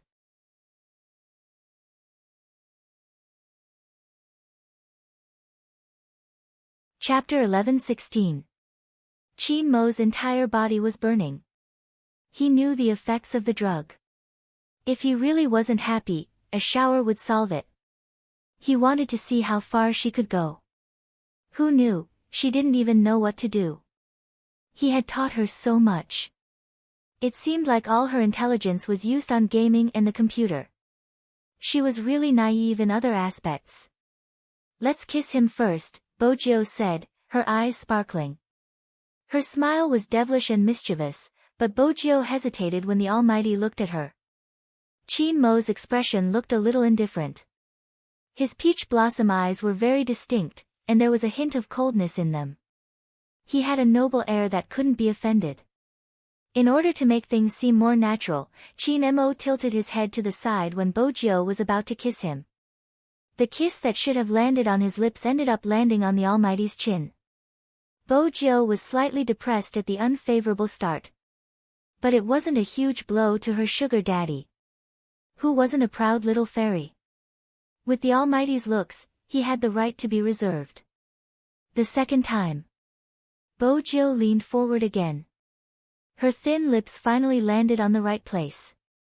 She touched his slightly cold lips lightly, savoring the unique warmth. The person beneath her didn't reject her, but he didn't seem moved. Bojio moved the kiss away. She glanced at the calm peach blossom eyes and leaned forward. She leaned over and whispered in his ear, Brother Mo, I've already confessed, but you're still unmoved. This is the only way. Gangster, you still have to find an excuse. Chin Mo's gaze deepened. Bojio stood up, her thin lips lifting. I'll help Brother Mo undress first. It's uncomfortable to wear this. Haven't you thought about the consequences of your actions? Chin Mo asked slowly. Bojio muttered, You're leaving anyway. Her words were muffled. Chin Mo didn't catch her words clearly. He glanced at the person sitting on his waist. He reached out and pulled his shirt open. Chin Mo felt the heat on his body rising. It was a feeling any man would understand. However, a certain someone was very slow. He was good at flirting, but he didn't take care of the areas that he should. Chin Mo couldn't help but clench his right hand by his side, as though this was the only way he could control himself and not press her down. He couldn't be too presumptuous. After all, the Almighty wanted someone to take the initiative. Bojiu was smart enough to know that medicine wasn't much of a threat to the Almighty. When she reached out, she didn't forget to cuff his uninjured hand to the foot of the bed. Chin Mo's eyes deepened. If I were you, I would dispel your foolish thoughts, little Jiu. Brother Mo, you're talking about locking you up. Bojiu smiled mischievously. She leaned over and kissed the corner of Chin Mo's lips. She said righteously, I'm afraid the medicine isn't safe. If that's the case, Brother Mo won't be able to escape. Brother Mo, you have no idea how many times I've thought about it. You should just let me kiss you obediently without any resistance. Now that you're in this state, it's really tempting. This was the first time Chin Mo couldn't do anything to someone. He parted his lips and spat out, you're dead meat. Brother Mo, look, I didn't even say a word when you did things to me previously. Bojiu smiled. Anyway, the winner takes all and the loser warms the bed. Brother Mo, be magnanimous. Chin Mo watched as she kissed him again. This time, it was on his collarbone. It was a seductive kiss. Chin Mo felt as though he was on fire. He watched a certain someone's fair and clean face and her actions. His breathing started to get messy. However, she wasn't conscious at all. She reached out and unbuckled his belt. Brother Mo, be good, I'll be gentle. Bojiu wanted to appease the Almighty since her methods were indeed despicable. In some romance novels, when the supporting female couldn't get the male lead, she would resort to drugging him. She hadn't expected that she would use it one day. If the Almighty was determined not to let her touch him, she would respect him. The effects of the drug probably made the Almighty less reserved. When she sensed Chin Mo's breathing, Bojiu smiled. Brother Mo, you want it too, right? When the youngster said this, she tilted her body and whispered into his ear. It was filled with the scent of candy, tempting him to commit a crime. Chin Mo's throat rolled. He didn't want to wait any longer. He couldn't stand a certain someone either.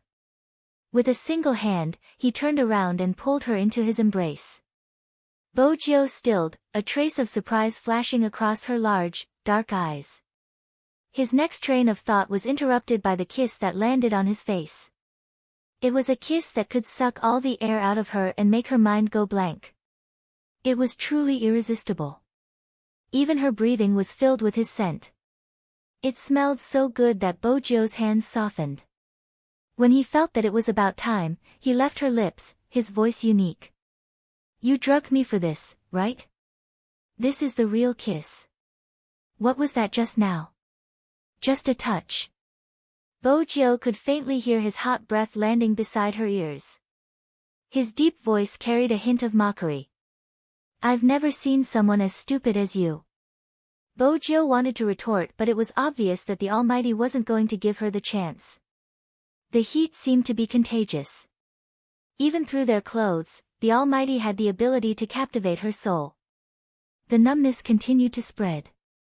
The temperature in the room rose. Chin Mo's voice was hoarse. Release the handcuffs. Bojiu knew he didn't like to be locked up. Hence, she released the handcuffs as though she was releasing a ferocious tiger. Chin Mo carried her up, pressing her against the soft blanket. It was probably due to the effects of the drug. That night, Chin Mo seemed to have completely let go. He didn't have any reservations, taking the person in his arms over and over again. The numbness never subsided. She listened to that person constantly calling her name. Bojiu had to grab onto something to prevent the sound from coming out. Bojiu. It was the Almighty's voice, slightly deep. Bojo. He seemed to be waiting for her response. She only responded with an N and was immediately swept into an extreme numbness. The classic European-style bed swayed her silver hair. Her snow-white skin was eye-catching, a form of visual enchantment. Chin Mo reached out and held onto the man's waist. He wanted to make sure that he was the only one in his eyes. The night sky darkened. The curtains were drawn. The moon didn't appear, but the temperature in the room didn't drop. It was just like the effects of the drug on Chin Mo's body. When the person was willing, the drug's effects would be amplified. Before Bojo fell asleep, she wondered if she had put too much powder in the cola. It was rare for her to have such a peaceful sleep. Hence, Bojo didn't know that after she closed her eyes, Chin Mo hugged her. Chin Mo hugged her. The bedsheets couldn't be used anymore, so he placed his windbreaker on the blanket. He lay on it and let her sleep in his arms. Idiot. The two words were filled with an unprecedented amount of love. His fingers brushed aside the stray hair on Bojo's forehead. Chin Mo moved, planting a kiss on her. This trip wasn't a loss. Given his personality, he wouldn't have been so proactive. In reality, the drug still lingered in Chin Mo's body. It was obvious that someone was too tired. When the sun was about to rise, Bojo was half asleep when she heard a low chuckle. Do you still want more? He didn't wait for her reply. The man began to move again. His movements were extremely gentle, so gentle that she felt as though she was the one being drugged. The next day. In order to prevent Grandfather Butler from knocking on the door. Before entering the room, Bojo had sent Grandfather Butler a message, asking him to come later. That night, both of them slept very soundly. Since Chin Mo was really drugged, he woke up later than Bojo. When Bojo opened her eyes, she felt a little guilty. When she saw the handsome face in front of her, she smiled. This person was hers again. There was nothing that couldn't be solved with a good night's sleep. If there was, she would sleep with him twice. From her perspective, the drugging last night had been a success. The only thing that wasn't successful was her soft-heartedness. She had unlocked the Almighty and lost her dominant position. But that didn't matter. As long as her goal was achieved. Bojo reached her hand out, wanting to push the Almighty's black hair away. But the next second, her fingers paused. Even if it was small. She had always worked with computers. Hence, she knew what it was. It was a small listening device. It was small enough to be placed beside his ear and hidden in his black hair. It was waterproof. These things usually came from the military. Bojo wasn't stupid. Such a small thing was enough for her to understand what was going on. Why did the kidnapping become so easy? It was because from the beginning to the end, everything had been within this person's calculations. Grandfather Butler had already reminded her to be more reserved as a girl. But she hadn't listened. She had forgotten that in his eyes, other than being herself, she had another identity, Z. It wasn't because her plan was flawless. Compared to him, she was just playing with an axe. Such a receiver would have an automatic positioning function. Ever since he had come to the castle, he had been searching for information about her. Bojo wasn't stupid. She knew it. But she hadn't expected that he would only know what he was doing. She didn't know that when he was doing it, he had already told others about his location. Bojo knew that sooner or later, he would leave. But at this moment. The moment she found the receiver. It was as though a basin of water had been poured over her. Her entire body felt cold.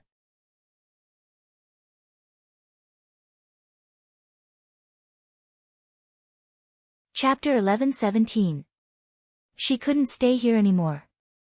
It wouldn't matter if she was the only one here. But Grandfather Butler was here.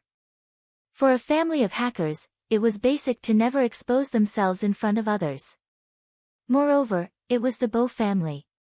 Bojo sat up, lowering her head to wear yesterday's clothes. When she glanced up, she had regained her usual expression. She had to inform Grandfather Butler to evacuate. As for the Almighty, his hand had been healed. She wouldn't stop him anymore. But, she had thought they would be together for a longer time. The youngster stood in front of the dressing mirror, looking at himself in the mirror. After about 10 seconds, he reached out his hand to press his fringe. Even though the corners of her lips were lifted, she didn't look like she was smiling. There was a hint of loneliness in her. However, that sense of desolation disappeared the moment she pushed open the door to the room. Because the old butler was in the living room. At this time, as a qualified butler, he was brewing his black tea. It was an English-style teacup with beautiful patterns. The old butler was an exquisite person, especially when it came to eating and drinking. Those who knew their stuff would definitely recognize the golden spoon in his hand and the handmade machine on the dining table. It was perfect for brewing coffee. But it was obvious that even though he was a local, he loved tea more. As the fragrance of the tea spread, the cheesecake on the dining table was ready. When the old butler saw Bojio, he held on to the teapot, looking like a butler from a vampire movie from the 19th century. He reached out to pull out the wooden chair. "Young lord, you must be hungry. Have some tea first." "All right." Bojio had never rejected her grandfather butler. She picked up the fork and cut a mouthful of the cheesecake. She stuffed a big mouthful, puffing up her face as she gave the old butler a thumbs up. The old butler broke into a smile. "Speaking of which, this high school student looks very similar to young lord. There's something different." Bojio reached out to point at her eyes, her words unclear. "This is black." "Oh, right, young lord's eyes were gray previously." The old butler glanced at her, nodding. Bojio took a sip of tea, smoothing it down before speaking in a clear voice. "I've seen the original owner's photo. In the past, she didn't have a tear mole by the side of her eye, which was rather strange. After it was changed to me, the tear mole became clearer. I was rather worried that someone would notice the difference. Fortunately, I came back early." She wasn't afraid of being exposed, but she couldn't explain to He Honghua that she wasn't her daughter. The old butler poured more tea into her cup, his voice raspy. "It's good that you're back." Bojio couldn't let go of the fifth path because grandfather butler was still around. She didn't come back often before. This was the longest time she had spent in the main family. There are a lot of people's information gathered here. There could not be the slightest mistake. There was a case recently. Bojio didn't push the blame onto Chin Mo. Instead, she started talking about the maiden's sacrifice. It was caused by the organization back then. That year, a lot of information was leaked. This time, we can't repeat the same mistake. We have to pack up the things here and grandfather butler has to move to a safer place. Hearing this, the old butler frowned. There's no place safer than the main house, is there? This time, it's different. Bojio placed the teacup down. This time, they are using the human heart. We can't predict the human heart. I'm worried that someone will leak the information. At the same time, in an apartment on the fifth path. In an apartment on Fifth Avenue, the girl sat in front of the computer. Her fingers tapped on the keyboard and her eyes were filled with venom. "Don't be so stubborn. As long as you tell me where Z is, your daughter will be fine. Of course, you can tell Z that I slept with you but your daughter will kill me. Hee hee. Have you thought about the consequences of your actions?" The person on the other end of the computer didn't give up. The girl smiled. "What consequences can there be? Your daughter is still on my side. You people don't understand them. Let them play. Don't care if there's any meaning in their actions. You just have to care. Get her to study properly. What's so strange about your daughter becoming mine? I won't tell you where Z is." The fat man gritted his teeth. The girl's eyes dimmed. "Then wait and see your daughter kill someone." The fat man was also a hacker. But just like what the girl said, he didn't understand what young people were thinking. He really didn't understand. He also didn't understand why his daughter looked like a person he didn't recognize. The fat man still had his daughter's online preview on his computer. Her comments scared him as a father. She liked other people's things and treated them as her own. After being exposed, she didn't feel that she was wrong. She only felt that other people weren't generous enough. That was the beginning. The further it went, the more frightening it became. She felt that people who defended their rights were creating hype. She wanted to become popular for money. But she never thought that other people lost their lives just for justice. And what she was doing was killing it. Later on, she opened an account and went online to slander people. Just because the person she liked didn't speak according to her thoughts. She turned the truth upside down and spoke without thinking. The fat man felt a little regretful. He regretted all these years. He just wanted his daughter to live a better life. He never thought that one day, she would become like this. Another message came through QQ. It was a picture. In the picture, his daughter was in an online environment, talking with fervor and assurance. I just need her to do one thing for me to complete the entire murder process. I have to say that your daughter is really a good helper. This time, our target is the mother of the defender. The fat man's eyes narrowed. His hands on the keyboard tightened. Subconsciously, he wanted to contact the person. I advise you not to move. All your networks are under my surveillance. To be honest, it isn't easy to find hackers like you. If it wasn't for your daughter, I really wouldn't have been able to find a breakthrough. When the girl said this, her eyes were still gloomy. She really couldn't break through the legendary defense network, but so what? She couldn't let anyone die. She couldn't let her daughter become the murderer. The fat man clenched his fists and released them. His eyes were filled with pain. I don't know the specifics. I only know that the family is in an old castle. It is very hidden in the forest. I have only been there once and it was many years ago. You should also know that our young master is in charge now. Young master, ha. The girl typed. You better be telling the truth. The fat man typed a line of words. Now that things have reached such a stage, do I dare to lie to you? However, the fat man hid something. He knew the exact location. He said this to stall for time. But if he didn't say anything, the other party would definitely notice that he was lying. There are many castles in America. The girl laughed coldly. But do you think I can't find it? Oh right, I forgot to tell you. Your daughter has already made her move. At that moment, the fat man smashed his keyboard on the floor. In the end, his eyes turned red. He typed on the keyboard. It was a string of code. It wasn't an intrusion. It wasn't informing anyone. It was the self-destruction of the system.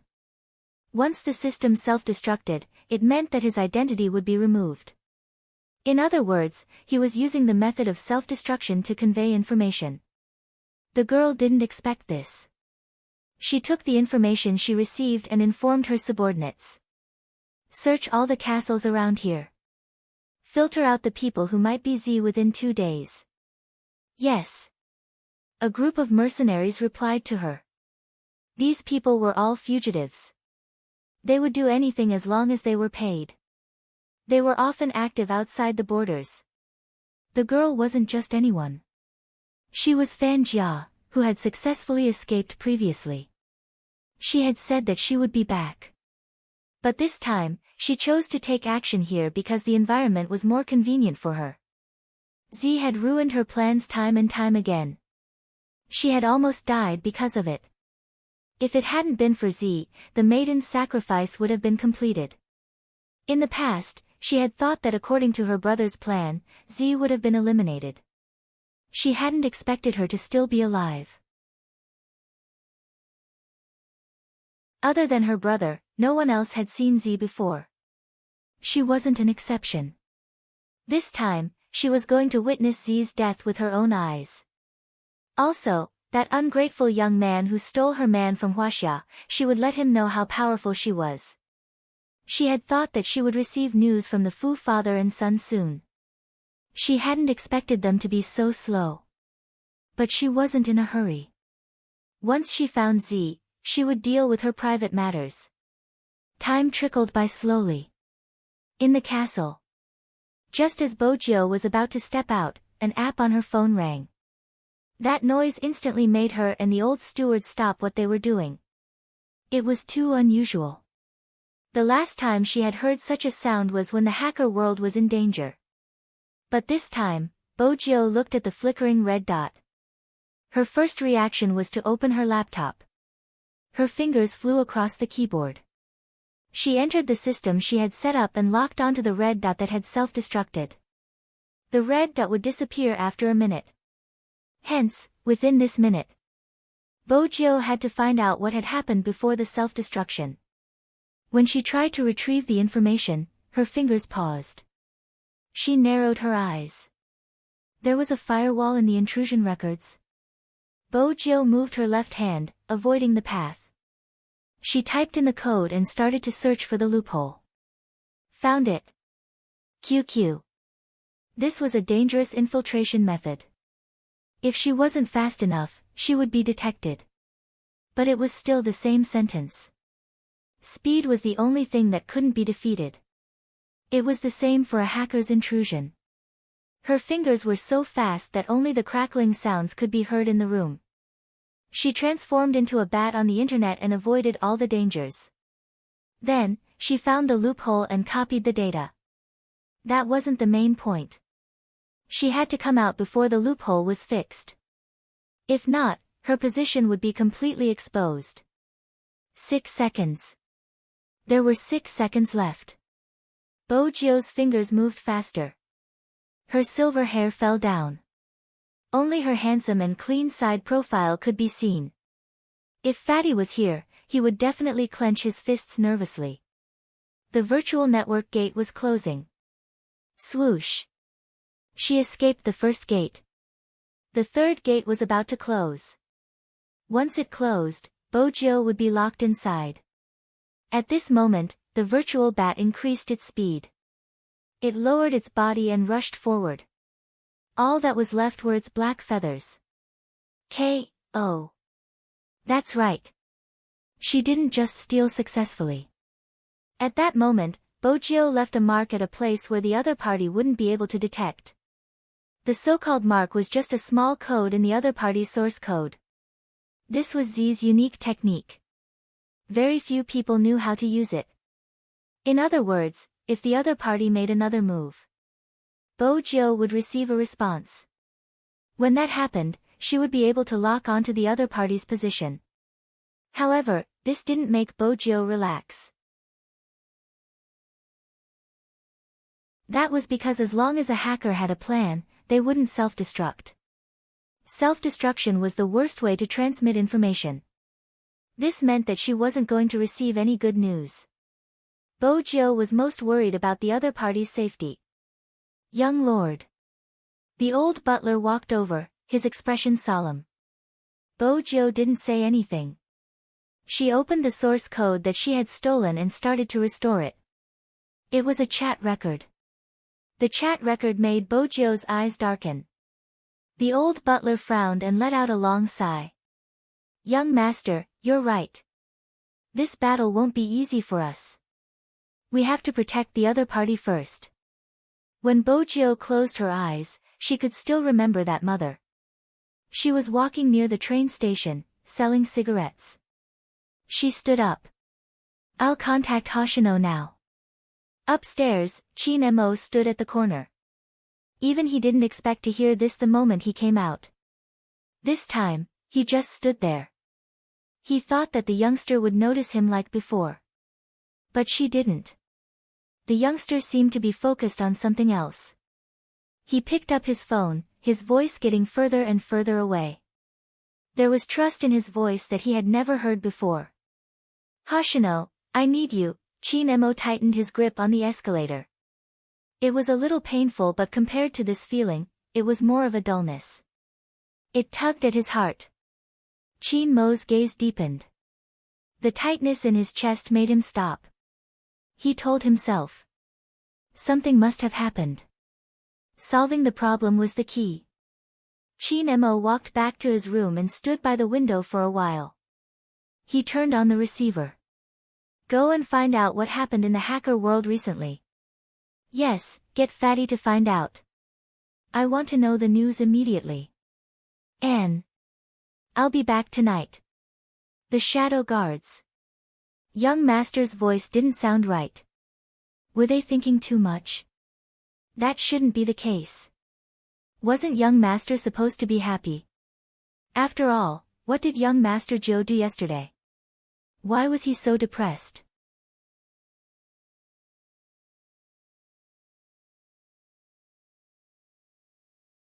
Chapter 11:18. On the first floor of the castle.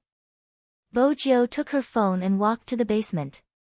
She told Hoshino everything that had happened. At the airport. The man who was going through the security paused. Z, don't forget that Chin Mo is still with you. Bojo's fingers paused. It won't affect me. All right. Hoshino stood tall with a brown leather watch on his wrist. He glanced at the time. I still have an hour before my flight. What do you need me to do? Bojo glanced up. Her actions were strangely handsome. Come back and destroy the enemy. Yes. Hoshino smiled slowly and called out, Young Lord.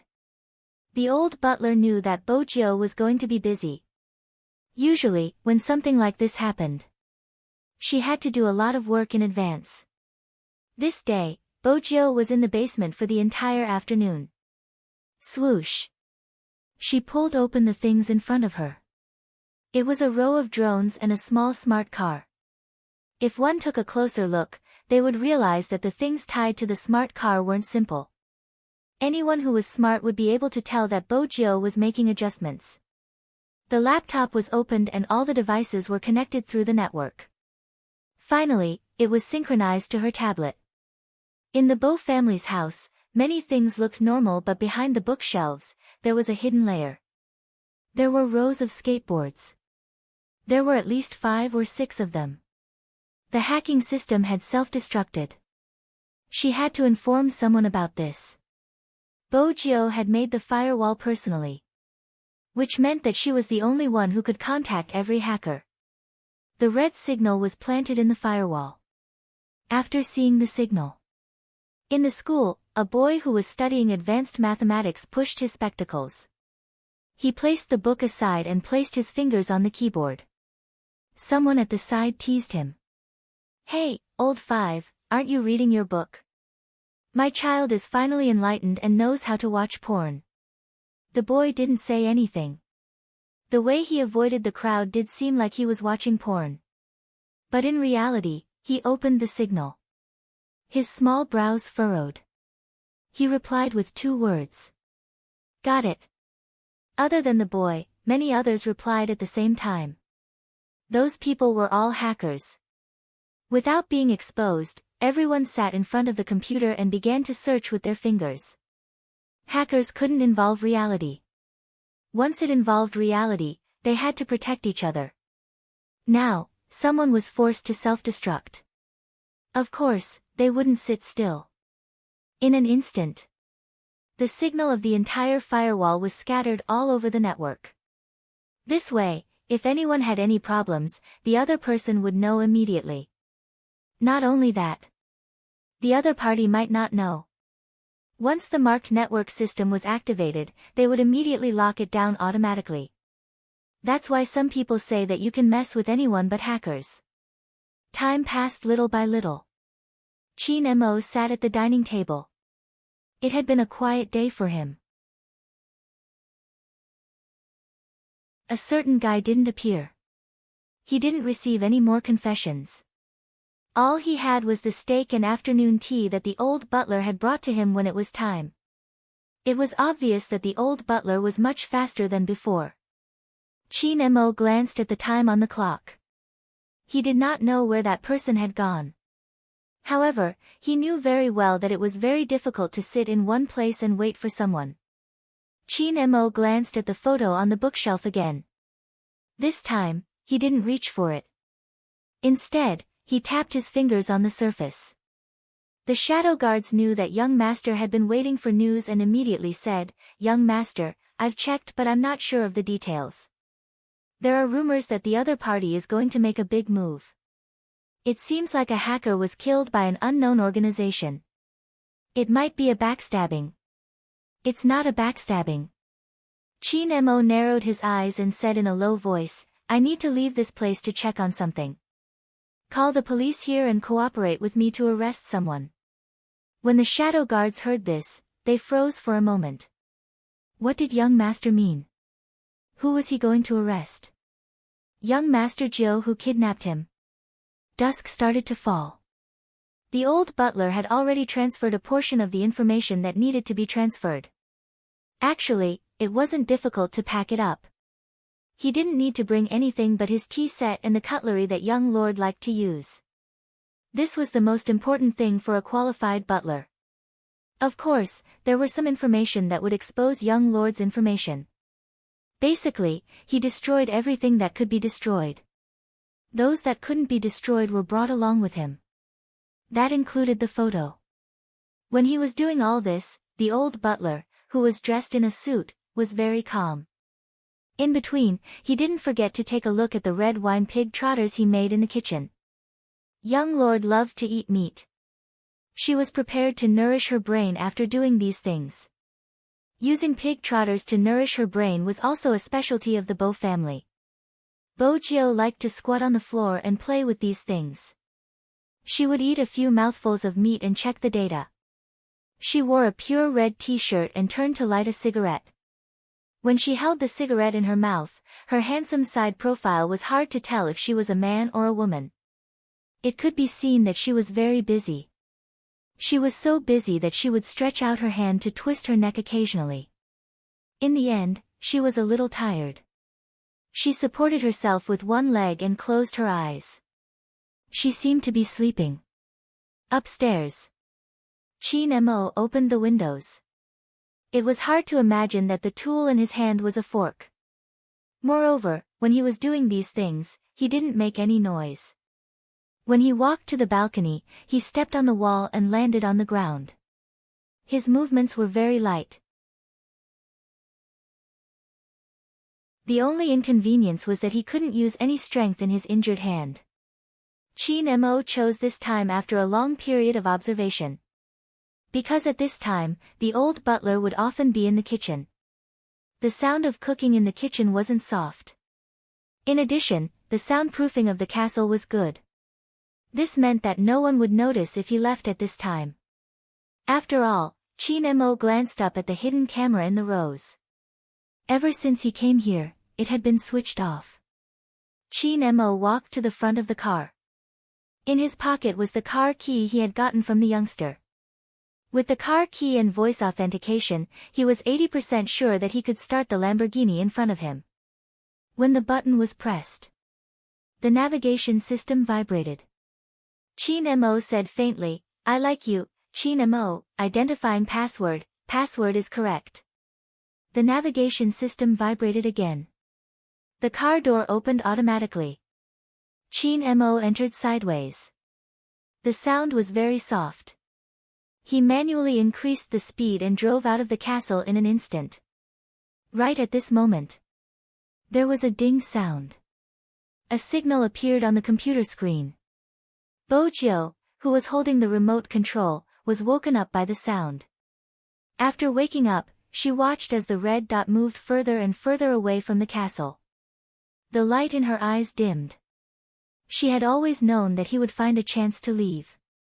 Bo Jiu knew that this place couldn't trap the Almighty. She had been prepared. But when it really happened, she would still think that it would be good if the Almighty was willing to stay by her side. It wouldn't be to investigate her and he would just stay by her side. But on second thought, she was still too naive. After the Almighty found out about her identity, he wouldn't be like before. Creak.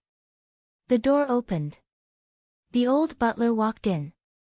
He had wanted to tell Bojio about the matter, but when he saw the red dot on the computer screen, he reached for the teapot with his gloved hand and poured another cup of tea. "Young lord, you know everything. It's time for the Almighty to leave." Bojio's words seemed to be directed at herself. If the Almighty doesn't go back, movie Queenan will be anxious. Besides, he has to deal with the case. The old butler felt uncomfortable if he didn't ask. "What's so good about young Master Qin?" Bojio stood up and smiled. "Grandfather Butler. MMH? He's the Louis that you mentioned." Bojio smiled. "The pet that I always talk about." The old butler stilled, his eyes filled with shock since he hadn't thought about it before. He hadn't known that the little boy was related to the Yin family. Back then, he had been taking care of his young lord in the castle and had only heard about the past. He had only heard that his name was Louis. How could he have guessed that it was the Qin family from China? The old butler frowned. "But looking at his behavior, he doesn't seem to remember you, young master. He doesn't even have an impression of your English name.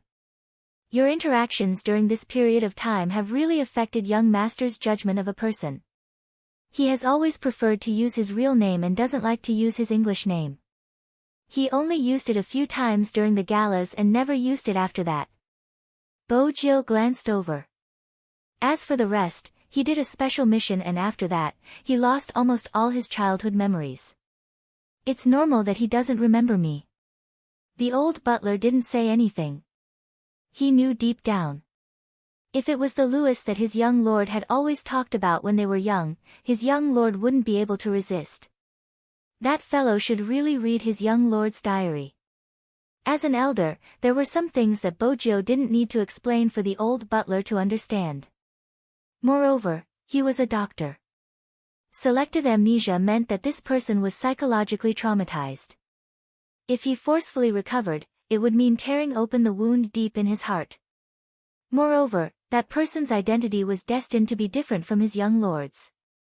This was probably the reason why his young lord didn't tell him the truth. As she shouldered the responsibility of not going against the rules. Even if that would lead to darkness and loneliness for the rest of her life. The old butler glanced at the screen again. Little Blackie didn't activate the alarm system, which meant that his young lord had changed the settings. What a pity. He had done so much. The other party might not have noticed. Just as he was thinking about this, another sound came from the other computer. Bojio placed the remote control in her hand and supported herself with one hand on the table. She flipped over and sat on the chair elegantly. She looked at the message displayed on the screen and her gaze deepened. Then she glanced up at the clock hanging on the wall. It seemed like she wouldn't be able to wait for Hoshino. The other party moved quickly. From the information, he had already filtered out 3 castles.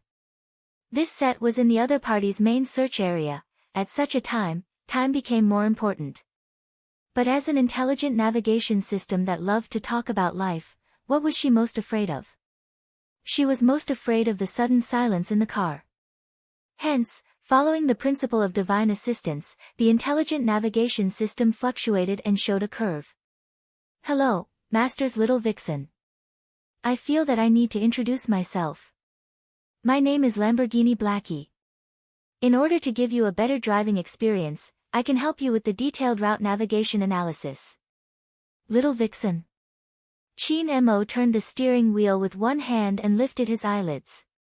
Even if he didn't have eyes, Little Blackie, who could analyze people's emotions from their voices, felt that the car was a little cold.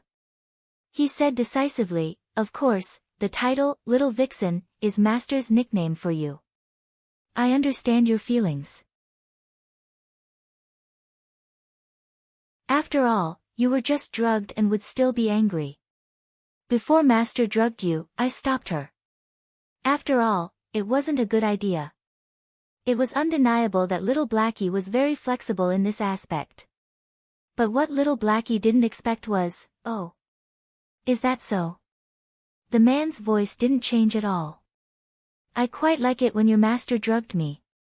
Little Blackie, as a car navigation system, this was the first time it was speechless. At this moment, what should it reply? Let it use the powerful network to search. Unfortunately, before little Blackie could react, Chin Mo opened his mouth again. Chin Mo added, "Of course, I prefer being tied up by your master. You helped me a lot in this aspect, but what you did afterwards wasn't very wise, such as stopping her from drugging me." Little Blackie, "Master, the little vixen you like is so scary." "He isn't a little vixen, he is a big devil. In the future, when your master asks you any questions." Chin Mo moved his fingers. "Don't stop her. Otherwise, I will think that you like to be washed." Little Blackie's intelligence system collapsed. How did this man know that it had been washed many times by master? "Open your recent driving record." Chin Mo's thin lips moved slightly as he waited for the red light. At this moment, the intelligence system was strict. "Sorry, young Master Chin, you don't have the authority to view it." "Is that so?" Chin Mo laughed. Little Blackie felt an inexplicable chill in its body. However, it was as firm as the system was. "It's fine if you don't want to say." Chin Mo's voice was calm. "I just want to know who she saw in the past 2 days.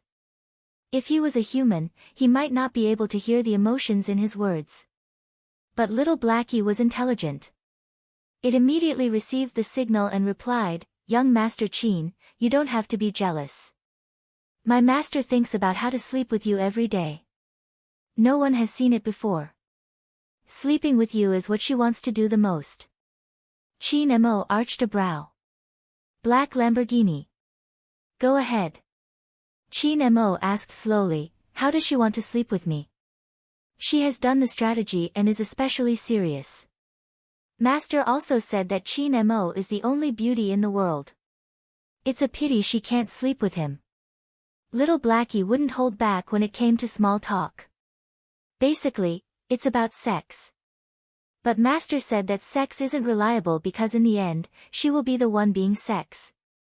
Words to the readers, be careful with the plot. 4 in 1. Thank you for the monthly tickets. You're tuning in to the Blissful Bookshelf YouTube channel. We're so grateful for your support, and don't forget to subscribe to join us on this incredible journey through captivating stories. Your generosity through donations truly makes a world of difference, as it's the primary source of revenue that allows me to expand and enhance this channel for you. Thank you from the bottom of my heart for being a part of this adventure.